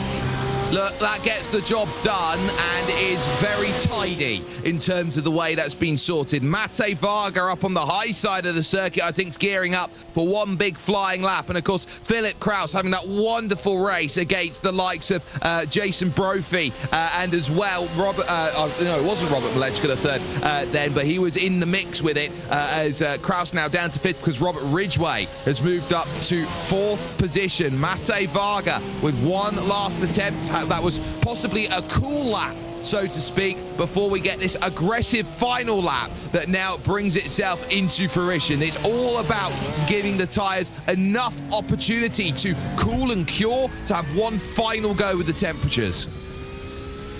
Yeah, if you can get the tires cooled off just a little bit before your final flyer, that could mean the difference between a pole and sitting further back in the field. On board with Varga sitting in second, 0.013 seconds separates that time from Kerr's for the front row, as those two right now, your provisional front row sitters, with Kerr running a 43.247 around turn 6. The sector time, 43.866. Jake, that's one of the fastest Sector 1 times. This is setting up for a really good flyer. Let's see what he does through Sector 2. Well, the big key is the one final braking zone then, because it's flat out through this section. There's not many places you can gain or lose time. It's all about, can you make it work for the chicane? And that's what Mate Varga is trying to get at, knowing that there's just 13 thousandths between him and Floyd Kerr, and Floyd has done a brilliant job so far, and Floyd, of course, will have the chance to respond to anything that Mate Varga has been able to do. Charging about then through NASCAR 3 and 4, looking all the way down to the inside. Your head will want to throw your eyesight over up top because of the banking, and you look at the catch fence that leans on over. Mate Varga over the Geico start zone, heads to the line, 43 flat. to say that's good enough. Floyd Kerr's got no response. Christian Wiggins goes third quickest, and Philip Kraus, I think, might be out of opportunities to improve either. Edgara Stalpus will move up into 6th position. Bradley Sexton is up into 7th, and you're really getting an understanding of where everyone goes. Eric Nixon looking for times as well, and said a big shout out to Mom for allowing me the chance to go to Sim Gaming Expo. Jeffrey Gallagher looking to move into the top 10, currently 12th, 43.8. That is good enough for 10th and 10th only. Still not bad. Yeah, Kraus got a late start, so this may be end of the line for him if he can get through. The Le Mans Chicane fastest, J.R. Robinson across the line for his final attempt. Jim Herrick in 23rd right now, 0.2 of a second off of 22nd. What does he do? 44.577. So that is a good time out of him, as we have 1 second left, and that will do it for qualifying for the third and final qualifying race of the Sim Gaming Expo Challenge Series presented by Simucube. And it will mean now that pole position is with Mate Varga. It seems like the Hungarians have come to play today. Floyd Kerr is alongside on that front row with Avery Hart in 3rd and Christian Wiggins in 4th position. Philip Kraus, your iRacing Indy 500 Open champion, goes from 5th, with Edgara Stalpus then from Lithuania in 6th position. Bradley Sexton and Robert Ridgway make up row 4, and the top 10 rounded out by Chris Davis and Jeffrey Gallagher, then representing Colombia. You've got Chris Stouffer and Daniel Mills 11th and 12th positions out there, with John Miller III in 13th, along with Anthony Jenkins then in P14. Nicholas Patterson and Michael Pico make up the 8th row of the grid, with Andre Bunda then in 17th and Corey Nesbitt making up 18. Your top 20 is rounded out by Trevor Huff and Josh Adam, a battle of the light blues out there, as Dave Durr and Nick De La Rosa will go from 21st and 22nd. Jim Herrick and Eric Nixon will be 23rd and 24th, and no time set, or actually a time set, sorry, by J.R. Robinson then on a 1:46.3. Brandon Potts will be a non-starter then to this race. So as it goes, they are all sitting themselves down and getting themselves ready. It's all about Mate Varga on the front. We take a look then at some of our drivers. There's Jeffrey Gallagher, who is there, and everybody now is in that nervous stage of waiting, and that is a wedding plan back there. And I take great respect to someone who's got a wedding plan up on their wall, because I get married next week. Well, congratulations, my friend. It's probably one of the best things that you will ever do. I've been happily married for, let's see, 4 or 5, I can't remember. Anyway, we're racing now. 2017 is when I got married, so. Sometimes I believe you're counting up. You're heading to a decade in a couple years, mate. So that's certainly a long time to go, but we're going to get ourselves ready then for racing action. There is no time to wait. There are no more opportunities after this. We said 75 drivers would enter and 30 would leave. 50 have already entered, and we've got 20 sorted. So can the final 15 drivers get themselves, final 25 drivers get themselves what they need to be one of 10 out there to book their place? The iRacing Porsche First Safety Car gives them every understanding of what they need to do. Mate Varga in control. Floyd Kerr is there along for company. It's then Avery Hart and Christian Wiggins who will be eyeing up the next places. Pace car will move over to the left, right-hand side of screen. And now the pace, they will wait for the start zone to get things sorted. Mate Varga with control, launches with the green flag, and we are underway for the final time tonight here at Daytona. No surprise, Varga gets out front. The Sheza Sport driver looking pretty good. Side by side near the back to almost 3 wide in some spots. So hopefully everybody makes it through with no issues. But so far, so good. Your top 5, 6, 7 drivers, Jake, all single files. They make their way through the International Horseshoe for the first time at speed. Oh, we got troubles. Jim Herrick's gone around and is now going backwards across the circuit. Misses everyone by being near the back of the pack. That was very, very fortunate. You always hold your breath at those start moments where you have a driver sliding through the grass across the International Horseshoe. You hope that they don't accidentally play bowling, which you can play across the street at the racetrack. Patterson, Nesbitt in battle for 17th right now, but the battle up front, Varga got that great start and took Kerr for the start, and now taking him along for the ride as your leader, 0.3 of a second early on in this lap. Yeah, 4 are clears. A bit of a gap. Oh, and trouble's up at the back of the field there. That's the number 10 car getting caught up. That's Andre Bunda, who's there. Wrong place, wrong time. Just entering onto the oval there. So that was difficult. Just caught himself between gears, I think. And then one car ended up at the top. That was Nicholas Patterson, who just about avoided it. Tried to go up high and chose wrong. But dramatic, to say the least. On the start of this race, we've got another car in the wall, and that's Nick De La Rosa.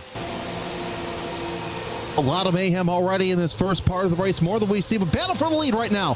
Kerr's trying to get around Vargas. So far, so good, as Kerr gets the nose out front, but how long will that happen? Actually, it'll happen a lot right now, as Kerr, your first lap leader, lost the lead early on, but still able to get back up as we finish lap number 1. Hart and Kraus, though, coming along as they're being strung through 1 and 2.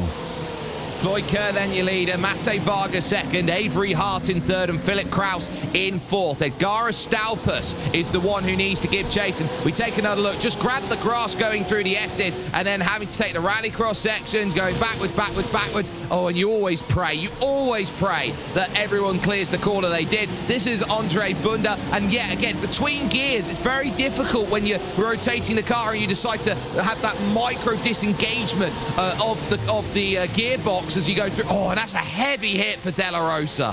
Oh, yeah, that's part of the reason why they fully paved that runoff there in real life over there at Daytona for the Le Mans Chicane. And something that just came to mind, all 3 race starts, we have had at least one spin in turn number 6. So for those who are in the finals, that's something to think about here at as we go through the Sim Gaming Expo. Yeah, if you're going to have troubles, cold tyres, turn 6 is the place where you're going to find all of the dramas. Top 10 currently is Chris Stouffer. Right now, the car we're focusing on here on screen is the one on the outside looking in. Car number 11, P number 11. John Miller III is looking for any which way to jump towards Chris Stouffer and find a way through. A look from Jeffrey Gallagher's perspective in 12th place then, and behind him, Daniel Mills working to try and get a way forward, but for the moment it looks like it's about a bump along the stretch because we got to stay with the group in front. Yeah, Mills trying to get Gallagher to really close in that gap. It's still early on, but already a 0.4 of a second gap as Mills gets around Gallagher 4.11, so Mills already a man on a mission. And so too is Philip Kraus through on Avery Hart up into 3rd position. So Philip Kraus making good progress. Side by side. Oh no, to the kink. Sexton on the outside. Wiggins on the inside. And it's Wiggins who loses out now, -3 in this race right now. Chris Davis has a little look on the rear, trying to figure out what is possible. You've then got the likes of Ridgway, Stouffer, then Miller. Daniel Mills is then behind with Jeffrey Gallagher, who's dropped the place now to 13th. But look at the short line trying to be taken here. Chris Davis is looking aggro. Davis trying to do all he can to get further and further away from that bubble spot. No surprise there as we're on board with Davis currently in P8. We're also looking out of the nose of Davis as he tries to bump close in on Wiggins there through the Le Mans chicane. Still watching this battle for the bubble. 0.7 of a second separates Stouffer, I should say, from Miller, as we still got plenty of time left. We saw in race 2 how that battle for 11th, it grew a little bit, but was able to close in the closing stages. So really, this draft here is it's king as you go around Daytona. Yeah, it is paramount to have, and if you don't have it, then you are one without, and there is nothing you can do otherwise to get yourself into position as they scrap about. Robert Ridgway having a little bit of a search against Chris Davis, thinking about it again, going into turn one once more and not quite managing to find the angle that works. And so you get this massive string of an accordion. It goes out and it concertinas back up. It closes back in when you hit the braking zone.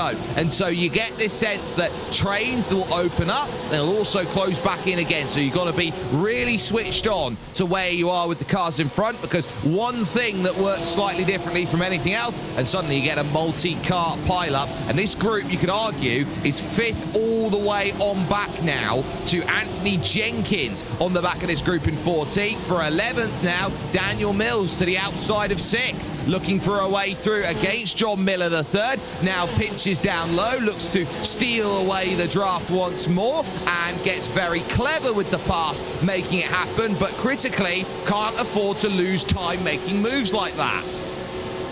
And of course, Mills, the Impact Sim Sport racer, wants to get into that bubble. We've seen how some would say he's impatient to get up there, but now the battle here between Mills and Miller for that 11th spot. They really can't be going on like this and battling too much, Jake, because they've already lost several car lengths to Stouffer, your two-time fixed Indy 500 champ, multi-time champion across all sorts of IndyCar series. So Stouffer knows how to work the draft, no surprise here, and that's why already that gap from 10th to 11th has grown to 1.3 seconds. It has, and now it's about run away, because you get small groups that start to form and everyone's got to play. Gallagher thought about going up high, can't go back low, because behind that was Anthony Jenkins down there on the bottom. That could have been a big incident along the tri-oval across the finish line. Jenkins to the inside, you'll see him on the left. Thank you very much, I'll take that. And Jeffrey Gallagher will lose out the position. Always dangerous when you pop out of line, because what happens when you have to fall back in it? Exactly. You got to make sure that that opening is there for you, or else you're going to lose 2, 3, even sometimes 4 positions, depending on how big your group is. Still watching this battle with Miller, Jenkins, and Gallagher. Also sitting back there nice and patiently is Nesbitt. Oh, Nesbitt's a little bit further away, so this is the battle for 11th on back to 14th. These drivers really need to start thinking about hooking up, or else 10th on up. Really going to open up, though. The gap now still 1.2, 1.3 seconds. It's just on the cusp here for Daniel Mills against Chris Stouffer at this point. But for the moment, we take a look then with Anthony Jenkins. This is a driver's eyes view of how you have to go and make this work. It's very, very difficult out there. Looked a little bit to the inside, realized there's no point making the move down the inside. It will just cost us both time. It's better to just hold station and then get the drive out to the exit, attack through NASCAR 3 and 4, and make something work out there in this race. They are now thinking about the group starting to splinter out. Christian Wiggins still under threat right now from Chris Davis, for example, but this is about just giving yourself time to breathe. They don't get much in 35 minutes. It feels like an eternity when you're in behind the wheel, but you know, you can blink and you can lose 10 minutes. And Jake, you and I have been calling races across the platform for a good part of the season, across all different disciplines, and everybody thinks, oh, this is just a young person's game. I've got to say this, John Miller, he's 53 years old, racing iRacing for 9 years. So it does not matter how old you are. This game is for everybody. And heck, even, you know, you and I at some point have commentated on a series that is specifically for drivers 60 and over. So if you run an iRacing, the car in the game doesn't matter how old you are, just matters how well you race. Absolutely. This is a racing platform for everybody out there, for racing aficionados. This is not just for the gamers, so to speak. This is for everyone, and it goes to show as well that you see so many drivers use this as a reference tool, iRacing, for when they go out there and do all their racing. I'm always drawn to the story of Max Verstappen and Atsay Kirkov, who are practicing for racing action in Max's first season for Spa. They did lap after lap after lap at the circuit of Spa-Francorchamps, side by side practicing the moves, and then in his first season he had a chance with Max Verstappen to go and make a move around the outside outside of Blanchimont, and he did it, and everybody was so surprised to see the commitment and bravery there. iRacing is fantastic as a tool to help you get to that next level.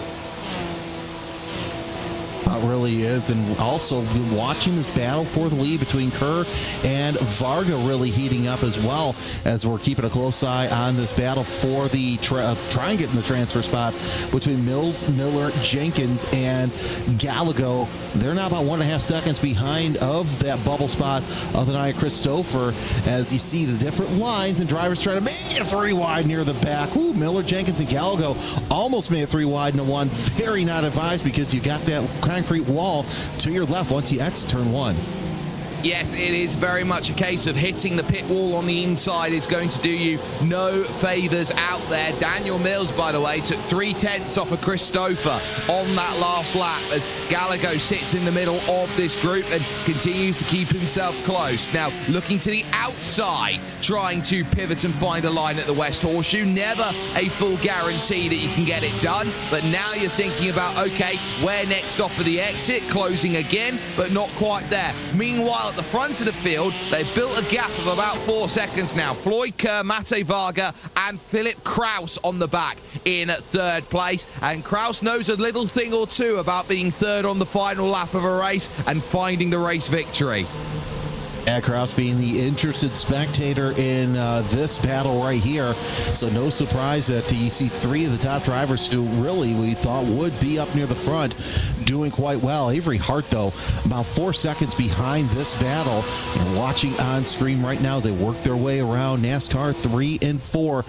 Just under 23 minutes left to go in this race, so plenty of racing action left to go, as Varga just glued onto that back bumper curl. Let's see what Kerr does here to defend for that battle for the lead and take a little bit tighter line. I mean, little, just about a half car width tighter line than Varga does, but Kraus going just as wide as we got this battle sound place. Davis gets around Wiggins. How long will he keep it? Well, he's going to understeer through the middle of the corner, so it's complete, and that's going to bring Robert Ridgway into play as well. So Chris Davis on the inside has the international horseshoe to work with, and look at that, very wise driving there by Christian Wiggins. But look at what that does. It opens up the door for Robert Ridgway, who goes, yoink, I'm taking that one. There's nothing you can do about it. Wiggins here is trying to play the game at this point, and he has not 1 but 2 pieces of contact from Christopher. Now he's on the bubble. You don't want to be on the ball. Oh, Wiggins. And, of course, also that gap that was 1.5 seconds, Jake, now down to 0.6 of a second. So that goes to show you don't want to battle too much. You want to get out front, get a good gap, and then get a battle, because now that 11th through 14th battle right there, that has caught up. So it's another big train there for the bubble spot. And if you're going to be tactical about this and say, I don't care if I'm 1st or 10th, if I'm in, I'm in, Christian Wiggins is playing a very dangerous game. One would almost say a wicked game that he's playing, and you don't want to do that, especially when you're looking to qualify for Schaumburg in just a couple of weeks. So Wiggins on the bubble. We'll see what happens here as we're watching John Miller and Daniel Mills closing in on the number 13 as they work their way onto the tri-oval portion of the racetrack. And unfortunately, Wiggins losing gap to Stouffer, Ridgway, and Davis, as, yeah, this is just not good news. A battle for 10th heats up. Here comes Mills on the inside, takes that transfer position for the time being. Jenkins also goes up to 12th in that battle. Yep, so Anthony Jenkins makes good progress, and he's not done with it. John Miller throws it straight back down the inside, and you're now getting that aggressive factor, knowing no tickets left out here in 11th, 12th, 13thville. You got to get up to 10thville if you want to try and make it work. Daniel Mills past Christian Wiggins and up into place, and there's contact behind, a push through the middle of the corner. John Miller just getting the clearance against Anthony Jenkins then as they went on by. This is getting really spicy right now, just outside your transfer. This is exactly what you want to see for the transfer. You want to see battles left and right as we're watching so many great tight battles here. Jenkins in 13th trying to get ahead of John Miller. That's a proverbial cork in the bottle. Once that gets popped, I think that Jenkins and Gallego might be trying to get up there. As here comes Jenkins to the inside of Miller, side by side into the Le Mans chicane. Also Gallego trying to look to the outside, not going to make anything happen, and that is exactly what Jenkins wanted. Oh, and John Miller's not happy about it. He looks to try and get race control then to call with it, because there was a tap on the inside as he pushed into the corner, blocked him all the way. I call that clean as a pass. It was wonderfully constructed there by Anthony Jenkins there. There was a little bit of contact as they went through, but nothing really major out there as they go. And they're taking each other right now out of contention. Oh, there's the hit. John Miller takes a huge slap from behind. Jeffrey Gallego into the side, and hard into the wall goes Miller. Not what Miller wanted. Of course, he is quickly falling through the order. One of the best beneficiaries of that also was Michael Pico, and now we see that the meatball flag is thrown for John Miller. Here's a replay of what started all of this, with Jenkins going deep to the inside. I've got to say that, Jake, was an absolutely killer and brave move going into the Le Mans chicane, because you're so committed going into there. And yeah, it looks like he also, I did think I saw that he lost his front clip. Yeah, he just had the tap and recognized, yeah, it's just the tap. You don't need to lose the clip, and then got straight to the inside, and there it was. So no front clip. That will be doing a little bit for the air, and there's the second hit by Gallego, just over exuberant into the opening corner. When it's all fanning out like that, there's 1,000 ways you can position the car out wide. Oh, he just gets a wiggle as he comes off of the banking and then onto the flat. I think that's what's done it. Yeah, so Miller, well, I think that the first move wasn't as egregious. I just think, unfortunately, he was at the wrong place in the wrong time for that second hit. Mills, now your driver on the bubble, as Wiggins 0.7 of a second behind. Still got this huge battle for the lead between Kerr, Varga, and Kraus going into turn number 1. And Philip Kraus is just sitting there poised. Mate Varga happy to push Floyd Kerr around in this race and say, I'm very happy with the positioning that I'm at. I can do what I can to go and make that work. So it is a very tough scenario out there when you're in that top 3 and you're working hard to get what you need. There's a look down the inside. That's Jeffrey Gallego through on Trevor Huff for position. So now it's getting busy even further back. Josh Adam in this group, and behind that Nicholas Patterson and Dave Durr trying to keep himself close and in check. But Josh Adam, then we take a look from his perspective there just for the briefest moment. He sees the likes of Trevor Huff and Jeffrey Gallego and thinks, well, why can't I get through and gain those 2 places? Well, you can. You just got to be at the right place at the right time, especially one driver just needs to get just a wheel off, and that's what makes this kind of racing so much fun. You know, everybody's like, oh, it's just single file. But really, there's such a finesse to this draft style of racing. You have to get your points right each and every single lap, and there we go. As we mentioned, Huff tried to go around the inside of Gallego, and that's what I mentioned. It just takes one little slip up to lose a position.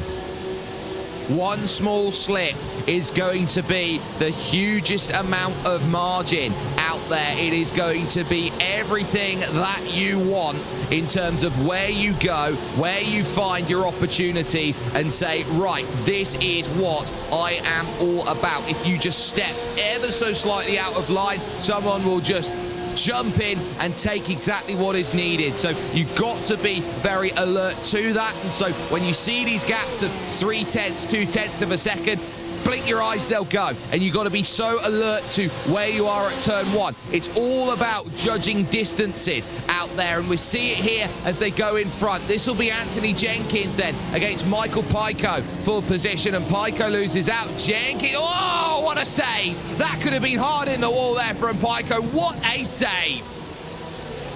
And that is commitment through the 1-2 complex. And really, Pico's been one of those drivers who has made their way up to the basically the center of the top 20. So this has been an interesting race for the number 42. Granted, he's just a little bit ways back, but with Wiggins being as close as he is to Mills for that transfer spot, anything can happen as Jenkins, in spite of having that front clip gone, Jake, still running some very competitive lap times. 43.5 was his best time, but looks like the last one was wiped away due to some sort of incident points.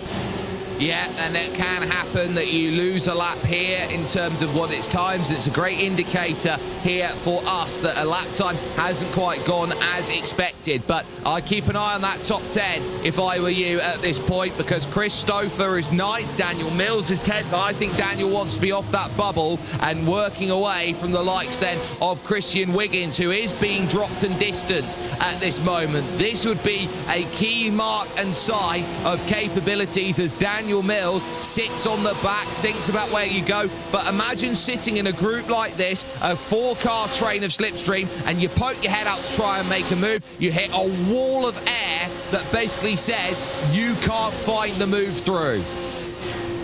And right now we see Mills trying to get around Stouffer and Ridgway for position, but Wiggins sitting back there. There he is, just coming into the picture. So he's hoping that these 4 cars all battle one another, because then that enters himself into the equation, into not only the 10th spot, but racing in Schaumburg. Trevor Huff gets around Josh Adam for the 15th spot, but still watching this battle. 7th on back to 10th. I'm going to call it 11th too, because Wiggins is technically within the slipstream safety zone through the kink, as right now these 5 drivers are racing for their spot in the Sim Gaming Expo. Well, it's a case of 5 into 4 does not go. Someone will end up a bridesmaid. You got 4 brides who will sit there, and it will be a case of 4 weddings and no one hoping for a funeral out there at this point. This is all about giving yourself station to go and attack. And for the moment, Chris Stouffer's done a great job. Robert Ridgway has been so quiet, has gained no places over the race, from 8th to 8th so far, and has been really, really coy in the way he's been going about this racing. And that's what you have to do early on. I mean, we're just under 13 minutes left to go in this race. And look at this battle for 17th. You've got, 16th. Gallego, Adam, and Patterson in line astern. Also have Dave Dorr involved. First time we said his name in the 166. So, again, this is another race where you just look around everywhere you need to go, and everybody single file. Searches up top, does Dave Dorr, and he can't quite get what he needs from it, and he needs someone to light his fire and say, I can go to the inside. Oh, massive switch going up top side, trying to find a run. It's not there. He'll hit the window, and Nicholas Patterson, who jumps late, is going to get a chance against Josh Adam. Then for position, they work again to turn 1. A big, long wait around the outside. Josh Adam holding the inside line will work. They'll fight again then through towards turn 2. Oh, and another little wiggle, and that's going to get Dorr to work on through there. Nicholas Patterson having to be oh so cautious as they fought for the same piece of real estate. There they came across, and he just had to step out of the throttle, or he would be straight in the side of Josh Adam. You all say he might be in the door, might be in the door of Patterson or Adam here in the closing stages of this race through the West Horseshoe. Everybody single file so far, as now take a deep breath. We still got a couple more laps to go until the end of this race, so you don't want to use up all your tires here in this portion of the race, because anything can happen. We're watching Gallego having to defend over Trevor Huff. Huff has been actually a really good competitor here, I should say Josh Adam, as Gallego wants to catch up to Huff, but Gallego right now your leader in this train here. Yeah, so it's actually Trevor Huff who is in the front. It's then Jeffrey Gallego and then Josh Adam, your top 3. So Trevor Huff's done a wonderful job then at the moment in the blue, white and black, and keeping a very nice narrow line then. Jeffrey Gallego has to scrub a lot of speed to get back into the tow, and that might just save going along the front stretch once again. Got a little bit of side-by-side almost in front of that with Jenkins and Pico, so they're continuing on. But everyone's found a little group here. It's a pack of 2, a pack of 3, a pack of 5, and speaking of packs of 5, Chris Stouffer losing the place now. Daniel Mills gives a buffer zone, then moving up into 9th. Wiggins finally in that spot he wants to be. He wants to be the attacker here over Chris Stouffer. Daniel Mills, of course, as we said, in 9th spot, as Stouffer's all over the back of the 595 through the kink, making their way into the West Horseshoe, and that's where Wiggins is able to close in. He's able to close in through the horseshoes as Nesbitt falling off like a rock, so something must have happened there going into the International Horseshoe with Nesbitt. Yeah, that's dramatic, and it was just a spin all on his own on the exit of the corner. Tried to drag the power from it on the exit, lit up the rears, and the car just said no. We'll take another look. You can see fighting for power, fighting for power. Car just says no.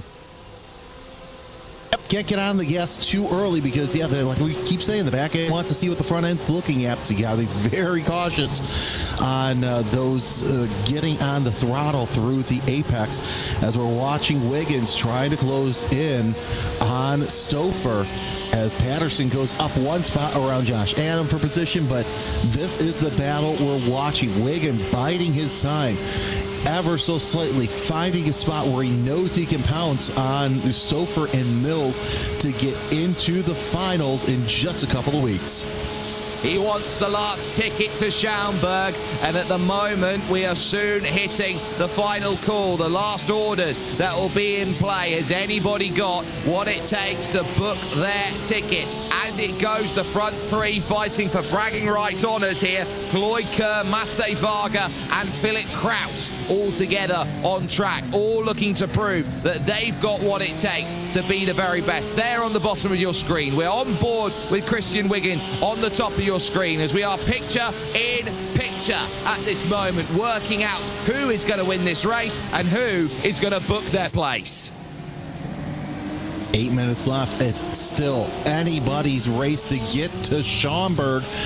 Wiggins, he's closer than he's been the past couple of laps, but let's see what he does off of turn number 6. It's all about speed going into the oval, and looks like that Stouffer opens up that gap just a little bit, as that right up ahead, you have 7th, 8th, 9th, and 10th all in a line coming off of NASCAR 2. They take the tighter exit, not to gain too much momentum heading into the very tough Le Mans chicane on the backstretch. Yeah, it's a very difficult section to get correct, and watching Christian Wiggins look to challenge it. Look, 4 cars in front of you do exactly the same as you. There's nothing different you can do because you'll lose time otherwise. You've just got to follow in line and hope you've got enough, as 165 miles an hour through the corner illustrates and indicates right now you need to be at top speed. And in fact, because he's not directly behind the likes of Chris Stouffer, for example, Stouffer's picking up a much better tow to Daniel Mills, to Robert Ridgway and to Chris Davis, so it's making life doubly difficult. They start bottling up again and it gets closer. Mills now under threat. Will Stouffer decide, I want 9th place? Searches to the outside. If you look too far wide, you might open the door up here to Christian Wiggins. You've got to be so precise with the way you make attacks in 10th. Exactly, because now you got to think about what's behind you. If you're in any other spot, you're not too worried about what's behind you. You just make the move with a bandit, but you really can't if you're in that 10th spot, because Wiggins, he's licking his chops. He wants Stouffer to try and battle Mills because he knows that he could get into that battle as well and make up maybe 1, maybe even 2 spots, especially with so much time that has been run in this race. That's not a good run from Chris Stouffer coming out of turn 6. This opens up Christian Wiggins with a great opportunity now, and if they fall off the back, which might actually be in the interest here of Christian Wiggins, this will be a way to go for the transfer spot. The last ticket in town on the brakes to the inside of the Le Mans chicane, sweeps around the outside. Christian Wiggins takes it away. Wiggins says, thank you very much. Let's go after... Oh, so that is actually a big change as well, a slowdown penalty. So now Stouffer may have lost his chance to confirm his chance at the Schaumburg, but still, he's eligible for a backup position at least. He was so scared of making contact through the outside there, Jeremy, that Christopher was so narrow into the first part of the chicane. That's what caused him to go over the road. A slowdown penalty. He's kept somewhat within range of Christian Wiggins, but now he's got work to do. Anthony Jenkins then and Michael Pico continue their scrap with 5 minutes remaining. And this is a battle I've been watching as Pico has gained so many positions off the start. And Jenkins and Pico going nose to tail through the International Horseshoe. They've been going toe-to-toe as well each and every lap. Gallego and Patterson also going toe-to-toe in that 14th spot. But we're on board with Michael Pico as, you see how he is. And what's interesting is some drivers, they use regular over-the-ear headsets. And this is the first time in a long time I've seen a lot of drivers use in-ear monitors. Personally, I like the in-ear monitors as Jeffrey Gallego has been black flagged. We'll talk about that in a second, but I like the in-ear monitors because you don't have anything over your ears heating them. That is 17 instant points for Jeffrey Gallego in this race. That will be a drive-through penalty that has to be served. And is it any wonder when you got these 6 together? Yeah, that's the first time we've seen 17X be logged here. And, of course, so late in the race, it's just a shame that Gallego is going to lose so many positions. But in this battle, there's a lot of fast drivers as they go snake their way through the back straightaway into the Le Mans chicane. But, 17X, it's easy to do in a draft like this.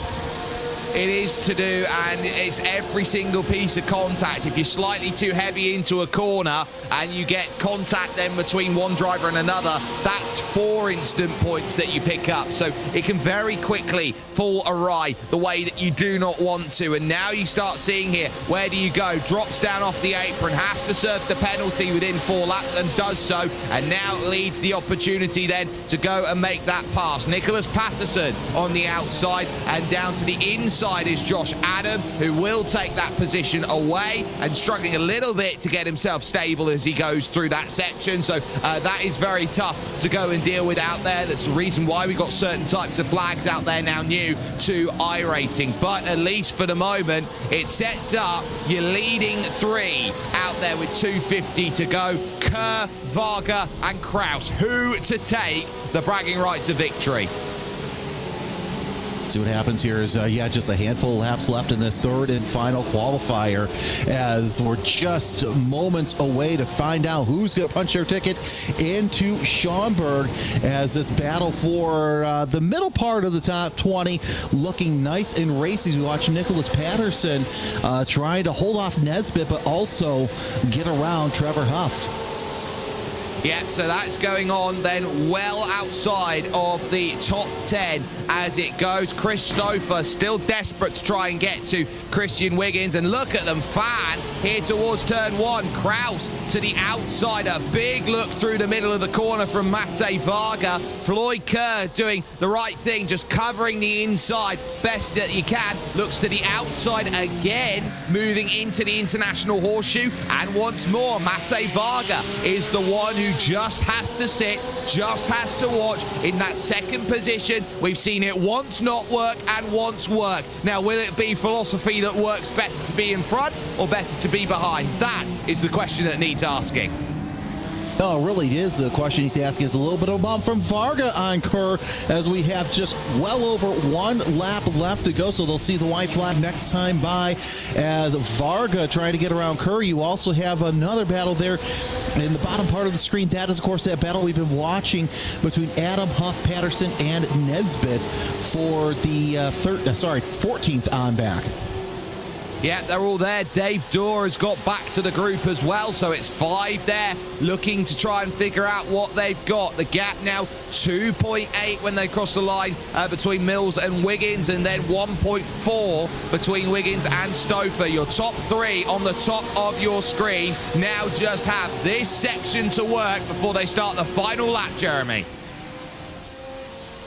It'll be interesting to see if Varga has anything for Kerr. Again, as we said, Kraus, he's the interested spectator. Watch to see if he makes any sort of move. If Varga goes, where does Kraus go? As they go single file down the straightaway. Nice defensive line. White flag is out. 1 lap to go. Kraus looks to the outside. They're side by side for the lead. Now Kerr gets back in the lead, but how are they going to handle turn 1?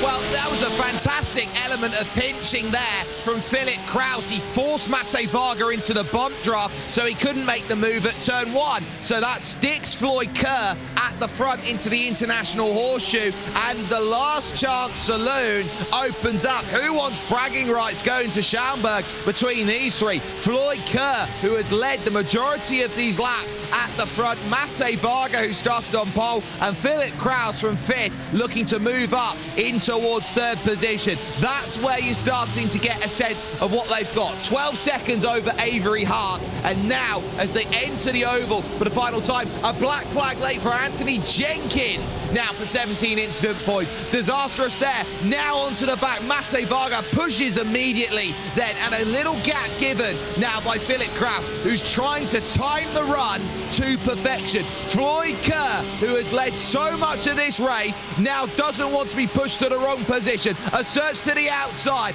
Does Mate Varga choose to go around the outside? Thinks about it. It's shallow in from Floyd Kerr, and look at them pinching against each other, slowing each other up through the corner. There's no drive for Philip Kraus either, and has Floyd Kerr found a master stroke then to get it sorted? Kraus is now pushing to try and get that drive and launch, and Floyd Kerr now holding the middle of the road is working out where to go. Here comes Mate Varga to the outside. Philip Kraus is a passenger to this as they now head towards the line. It's Varga who gets the drive. Varga who will steal it by not much at all.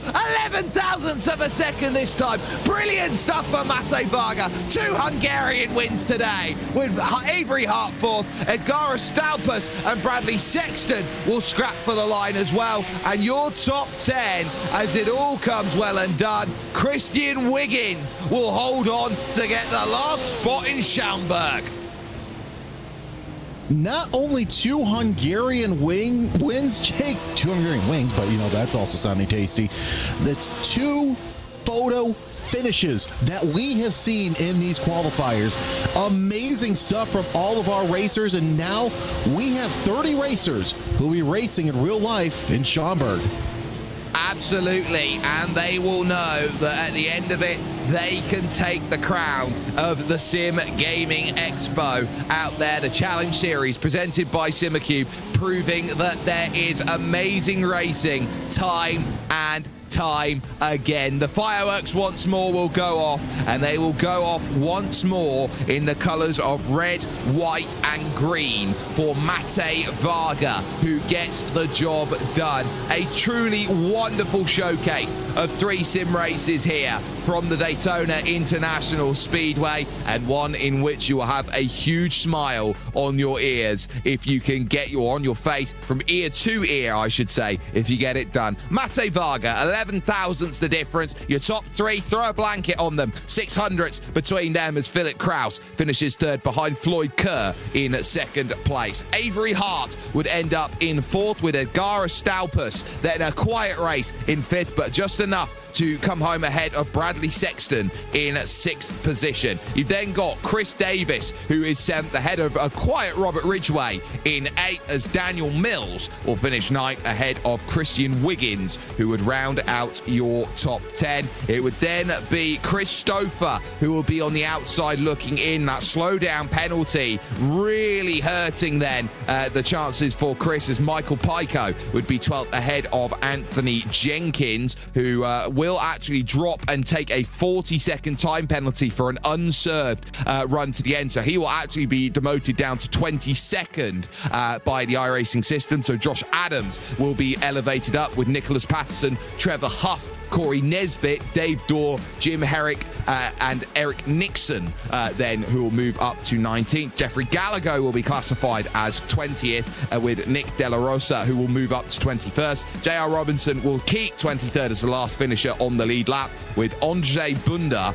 then 4 laps down, and John Miller III, a retiree, 10 laps from the end. But a truly wonderful showcase of great racing here, Jeremy. And the best part is, this is only the midway point in terms of where they get to. We've got 30 drivers. Now we're going to do it all again, and we're going to do it live. Oh, I can't wait to do it live. It's going to be absolutely fantastic live in person.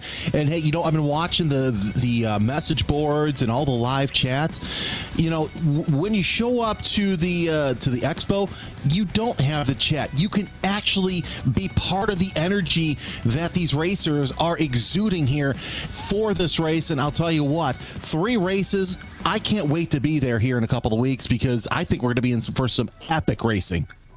I think we are as well, and it's always a different environment when you put drivers next to each other, because they'll spend the majority of their sim racing careers dealing with someone that they probably will never ever get the chance to meet. But the moment you put personalities side by side, there's a different edge, there's a different aura. You get to understand personality, Jeremy, and I think that's going to be the big showcase. And that's one thing that I've had the problem with grappling around with doing sim racing, is because most of my broadcasting experience has been, real life racing. So I'm used to personalities meshing with each other. Granted, you're in a race car, but you still got to deal with the driver outside of the race car in the paddock. Here, you only could talk, garbage about them online on Discord or whatnot. Now these drivers are going to be face to face. Everybody I've talked to has said, "Hey, we're really looking forward to meeting these racers who I've raced against for years." But now it's going to be interesting to see how they race in their sims at home translates into how they race in person against one another. Absolutely. Let's get a chat with your 2025 iRacing Indy 500 Open champion, third here today, Philip Kraus. Philip, first and foremost, you've booked your ticket to Schaumburg, which is the all-important thing. Secondly, 2 very quick drivers in and around with you in the forms of Matteo Varga and Floyd Kerr. Just talk us through keeping up with them in terms of pace through the first half of the race. Yeah, honestly, I was just making sure to stay on their draft in case I made any sort of mistake. So pull big enough gap to the top 10, make sure you're safe with the cutoff, and then just pretty much chill in line and keep building the gap, because it doesn't really matter where you finish in the qualifier. As long as you're in the top 10, you're there and you're happy. And you look around on those final laps, it looked like you were very much there on the bump draft there with Matteo Varga, which stopped the run at turn 1. But did you just have not enough to go and work with then when you got out of the final Le Mans chicane and thought, I might have a chance to go for this? I'm gonna be honest, Floyd was a little erratic, so I was just giving myself a bit of a gap just in case anything happened between those two, any sort of weird grabby contact or anything like that. Just give myself a bit of a buffer to make sure I didn't get caught up in anything on the last lap, because that would have stung for sure. It would have done. The mark of a driver who wins is to make sure to play within the set of rules. We've been talking to a number of drivers about this. What is the big thing you are looking forward to when it comes to racing at Schaumburg? Honestly, it is the first time I'll ever have been racing on a stage, but I'm just looking forward to the expo as a whole. There's a ton of cool partners that George has hooked up, and it's bound to be a great event for sure. And I'm sure the racing on stage is going to be great, and I'm just looking forward to it. Well, we'll wish you the best of luck when it comes to racing action. Philip Kraus there joining us and picking up the result of third place. A little further down the order was Robert Ridgway. He stood by with Jeremy Scott. Let's talk to Robert Ridgway, 8th place finish. And of course, we're following your guys' battle there for, 7th, 8th, 9th, and 10th. Let's talk about that and how tough it was to try and stay off the bubble. Ooh, it's a funny race. In reality, it was a very chill race. But being so close to P10, it was a heart rate killer, right? And we were all just so nervous. And then we had a nice little battle going. I think I got a little overtake slip in on the inside off of, I think, Corey in front of me. He had great pace. He made a great move early. He's a savage. I was like, it was beautiful. He secured his spot real early. And then luckily I got to get behind him and ride it out with Daniel coming from behind. Got behind me. He was being nice, and we all kind of were a good team till the end. A lot of the drivers that we talked to, they said that this is going to be their first time racing the iRacing service with somebody else right next to them. Let's talk about your thoughts going into Schaumburg, as you are one of the 30 drivers who's punched your ticket into the finals at the Schaumburg Convention Center. I actually live out here in Aurora. I did a in-person one at Sim Racing in Chicago. It had Matt Busa and a couple other guys in it. And so that was my first and only like in-person event. It was really cool. I loved it, except all the gear was different on it, you know, so it was a little uncomfortable. But other than that, you just adapt and send it. Well, someone who lives a little bit more further south than you, I say we need to get a third sim racing either in the Joliet area. But nonetheless, it's going to be nice for you, home cooking. You don't have to go too far. And frankly, like you, I'm sure you're looking forward to the weekend. Oh, 100%. I'm glad this one's done. It went well. And maybe a third sim racing spot, the Joliet track, Autobahn. That might be a good spot.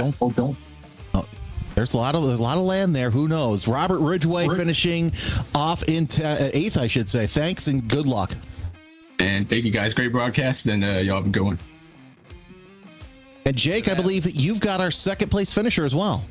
I do. I have Floyd Kerr, who is alongside with me right now. Floyd, 11,000. It does sting a little bit when you're on the wrong side of a drag race to the line, but between you, Mate, and Philip, it was one amazing show to keep in mind. Being at the front for so long, was it just a case of waiting for the moment when they were going to pull the pin, or did you have anything in mind when you were trying to go through the Le Mans chicane to hopefully give yourself a buffer?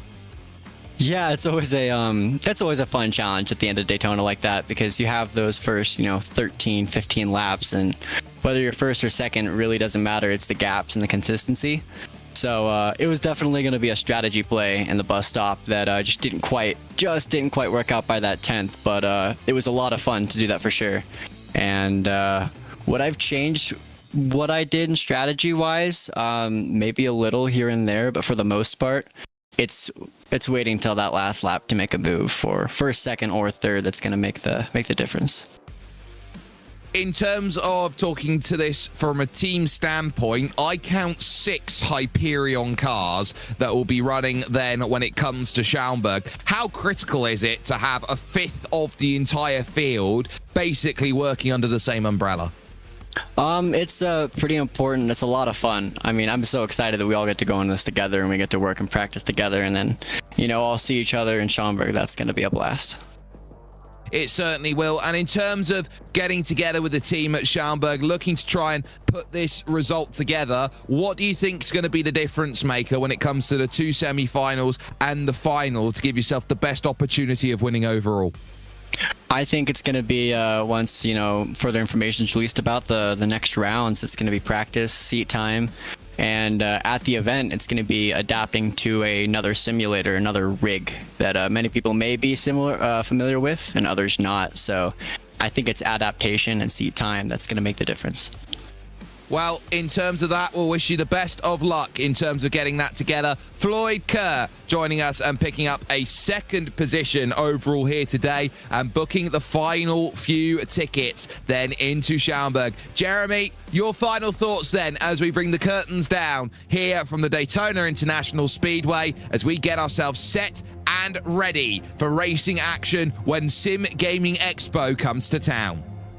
I cannot wait for the expo. We had 3 great races, and of course it's all going to go down in Schaumburg. Make sure you go buy your tickets because I'm excited. I can't wait to help bring the action. It's going to be a fantastic race for those who are going to be in attendance, and really we saw some of the best out there try and punch their ticket to the first ever Sim Gaming Expo in North America. So if you want to come, you're on the fence, I don't know what's stopping you, because these 3 races alone were some of the best races we've seen, and there's so much to do. They absolutely are. You can get ready for the ultimate simulation gaming experience. The Sim Gaming Expo is bringing all genres of simulation and gaming technology under one roof. You could join them September 5th to September 7th in Chicagoland at the Schaumburg Convention Center to try out the latest gear from the biggest brands in the industry. You can meet your favorite streamers. You can celebrate your passion for simulation with our incredible community. Don't miss out and get your tickets now at simgamingexpo.com and be a part of simulation gaming history. If you use code Simucube, you will get 10% off as you go and get your tickets. With a massive thanks to Simucube as the primary sponsor of the Sim Gaming Expo Challenge Series, presented, of course, by Simucube, as well as with GSI, SimLab, Hoytingveld, Alexander PCs, Corsair for Business, Marconi Setup Shop, iracing, Tyler Manning Design, Neon Zim Overtake, and Speed Reels, who have been all together to bring you this wonderful sim racing event. So there is so much to do and so much to get ready. But in terms of from the team here, this has been a Racebot Media House GmbH production from the HQ at Cologne in Germany. Your track cameras have been brought to you by Dougie Beard. The graphics by Apgineering ATVO, which is Nick Thyssen, Simon Grossman, and as well as that, Kevin Nilotola. You've got the 3D graphics here earlier on, which was brought together by Randolph Cheneth, and production and TD has been put together by Hugo Louise. From Jeremy Scott and myself, Jake Sperry, Sim Gaming Expo is going to be an absolute treat on September 5th and September 7th. Book your tickets to go and get in with some of the most amazing action, but you got 30 fantastic sim racers who look to prove now that they have one thing in mind: victory above all else. Who will stand the test of time and pick up victory when the Sim Gaming Expo Challenge Series, presented by Simucube, jumps into full effect?